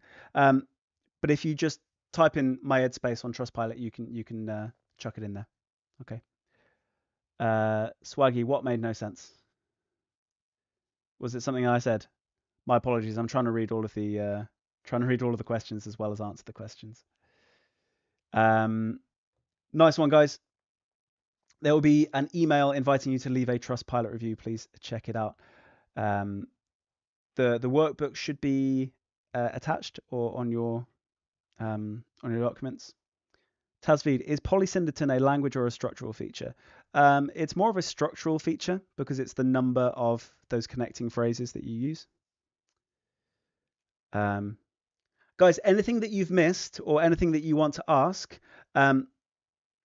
please do check out our YouTube videos. But I'm just going to talk you through for a second the very special thing that we've been working on behind the scenes, which is our full study notes for everything.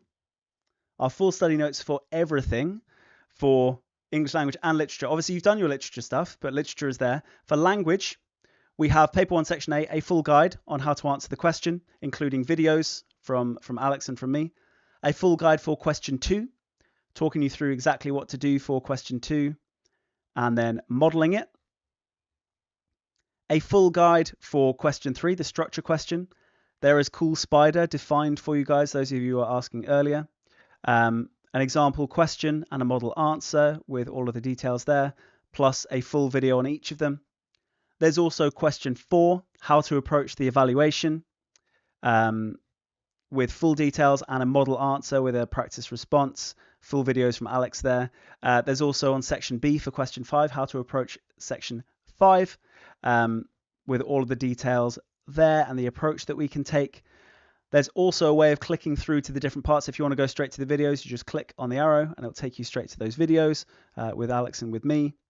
There's also paper 2, all of the questions. Now, this I think is pretty cool. Obviously, I was involved in putting it together, so I think that it's pretty great. But I will just share in the chat. There is the link to my resources. This is our full guide. Sorry for those of you who, if anyone watches this back later and has already left, I would just let you know that we've gone through all of these. I think it's amazing. It's incredibly detailed. We spent weeks and weeks and weeks on these, and I really hope that you guys get some value out of them. Check them out tonight. Check them out in the morning. Check them out ahead of your paper 2 exam. I've just pinned the link to the top there. Asmat, yeah, I just pinned it there. Nadia, first or third person is fine. Higgs, do we need to know Macbeth? No, we've done it. A very lucky line. You sound very posh. Do I? I'm not. But thank you. If that's a compliment, I don't know if it is. MLR, if you don't manage to finish it, as long as you've done some good stuff, you'll be rewarded for what's there. You should try and finish it, but you will be rewarded for what's there. Kian, I would suggest doing 3 or 4 paragraphs, like main paragraphs for question 4, and there's no specific ratio of agreeing to disagreeing. Hasiba, I'm really glad to hear that. Thank you so much. It's been a pleasure having you there. Toby, that's a lovely thing to say. Put that in a review. That's wicked. It's not a compliment, a very lucky line. Okay, cool. Well, I'm not posh, so I'm glad to say I do not play golf and I am not posh. So there we go. All right, besties. Good luck tomorrow. You guys are going to absolutely smash it. I'm not sure how many people are still on the stream because I've overrun by 17 minutes. Someone's just asking, using dialogue, you don't get extra marks for it. No, it's just an opportunity. Okay. All right, guys. I'm going to wrap things up for today. For the 438 of you still watching, check out my resources. Loads and loads of opportunities to do some extra revision before tomorrow's exam. And there's obviously paper 2 on there for you guys to check out ahead of our next cram. All right, guys. Thank you so much. For those of you asking about ambitious vocab, I would just find a book on a shelf, open it to a random page and pick out 3 words there. Go to a dictionary, see what they mean, write them into some new sentences, and then boom, you have acquired some new ambitious vocabulary. All right, guys, I'm going to drop because my voice is pretty much fallen out of my face. But love to you all. Good luck to you all. You will nail it. And let me know on TikTok at Louis Does English how you found tomorrow's exam when you get there. All right, guys, nice one. Cheers, cheers, cheers.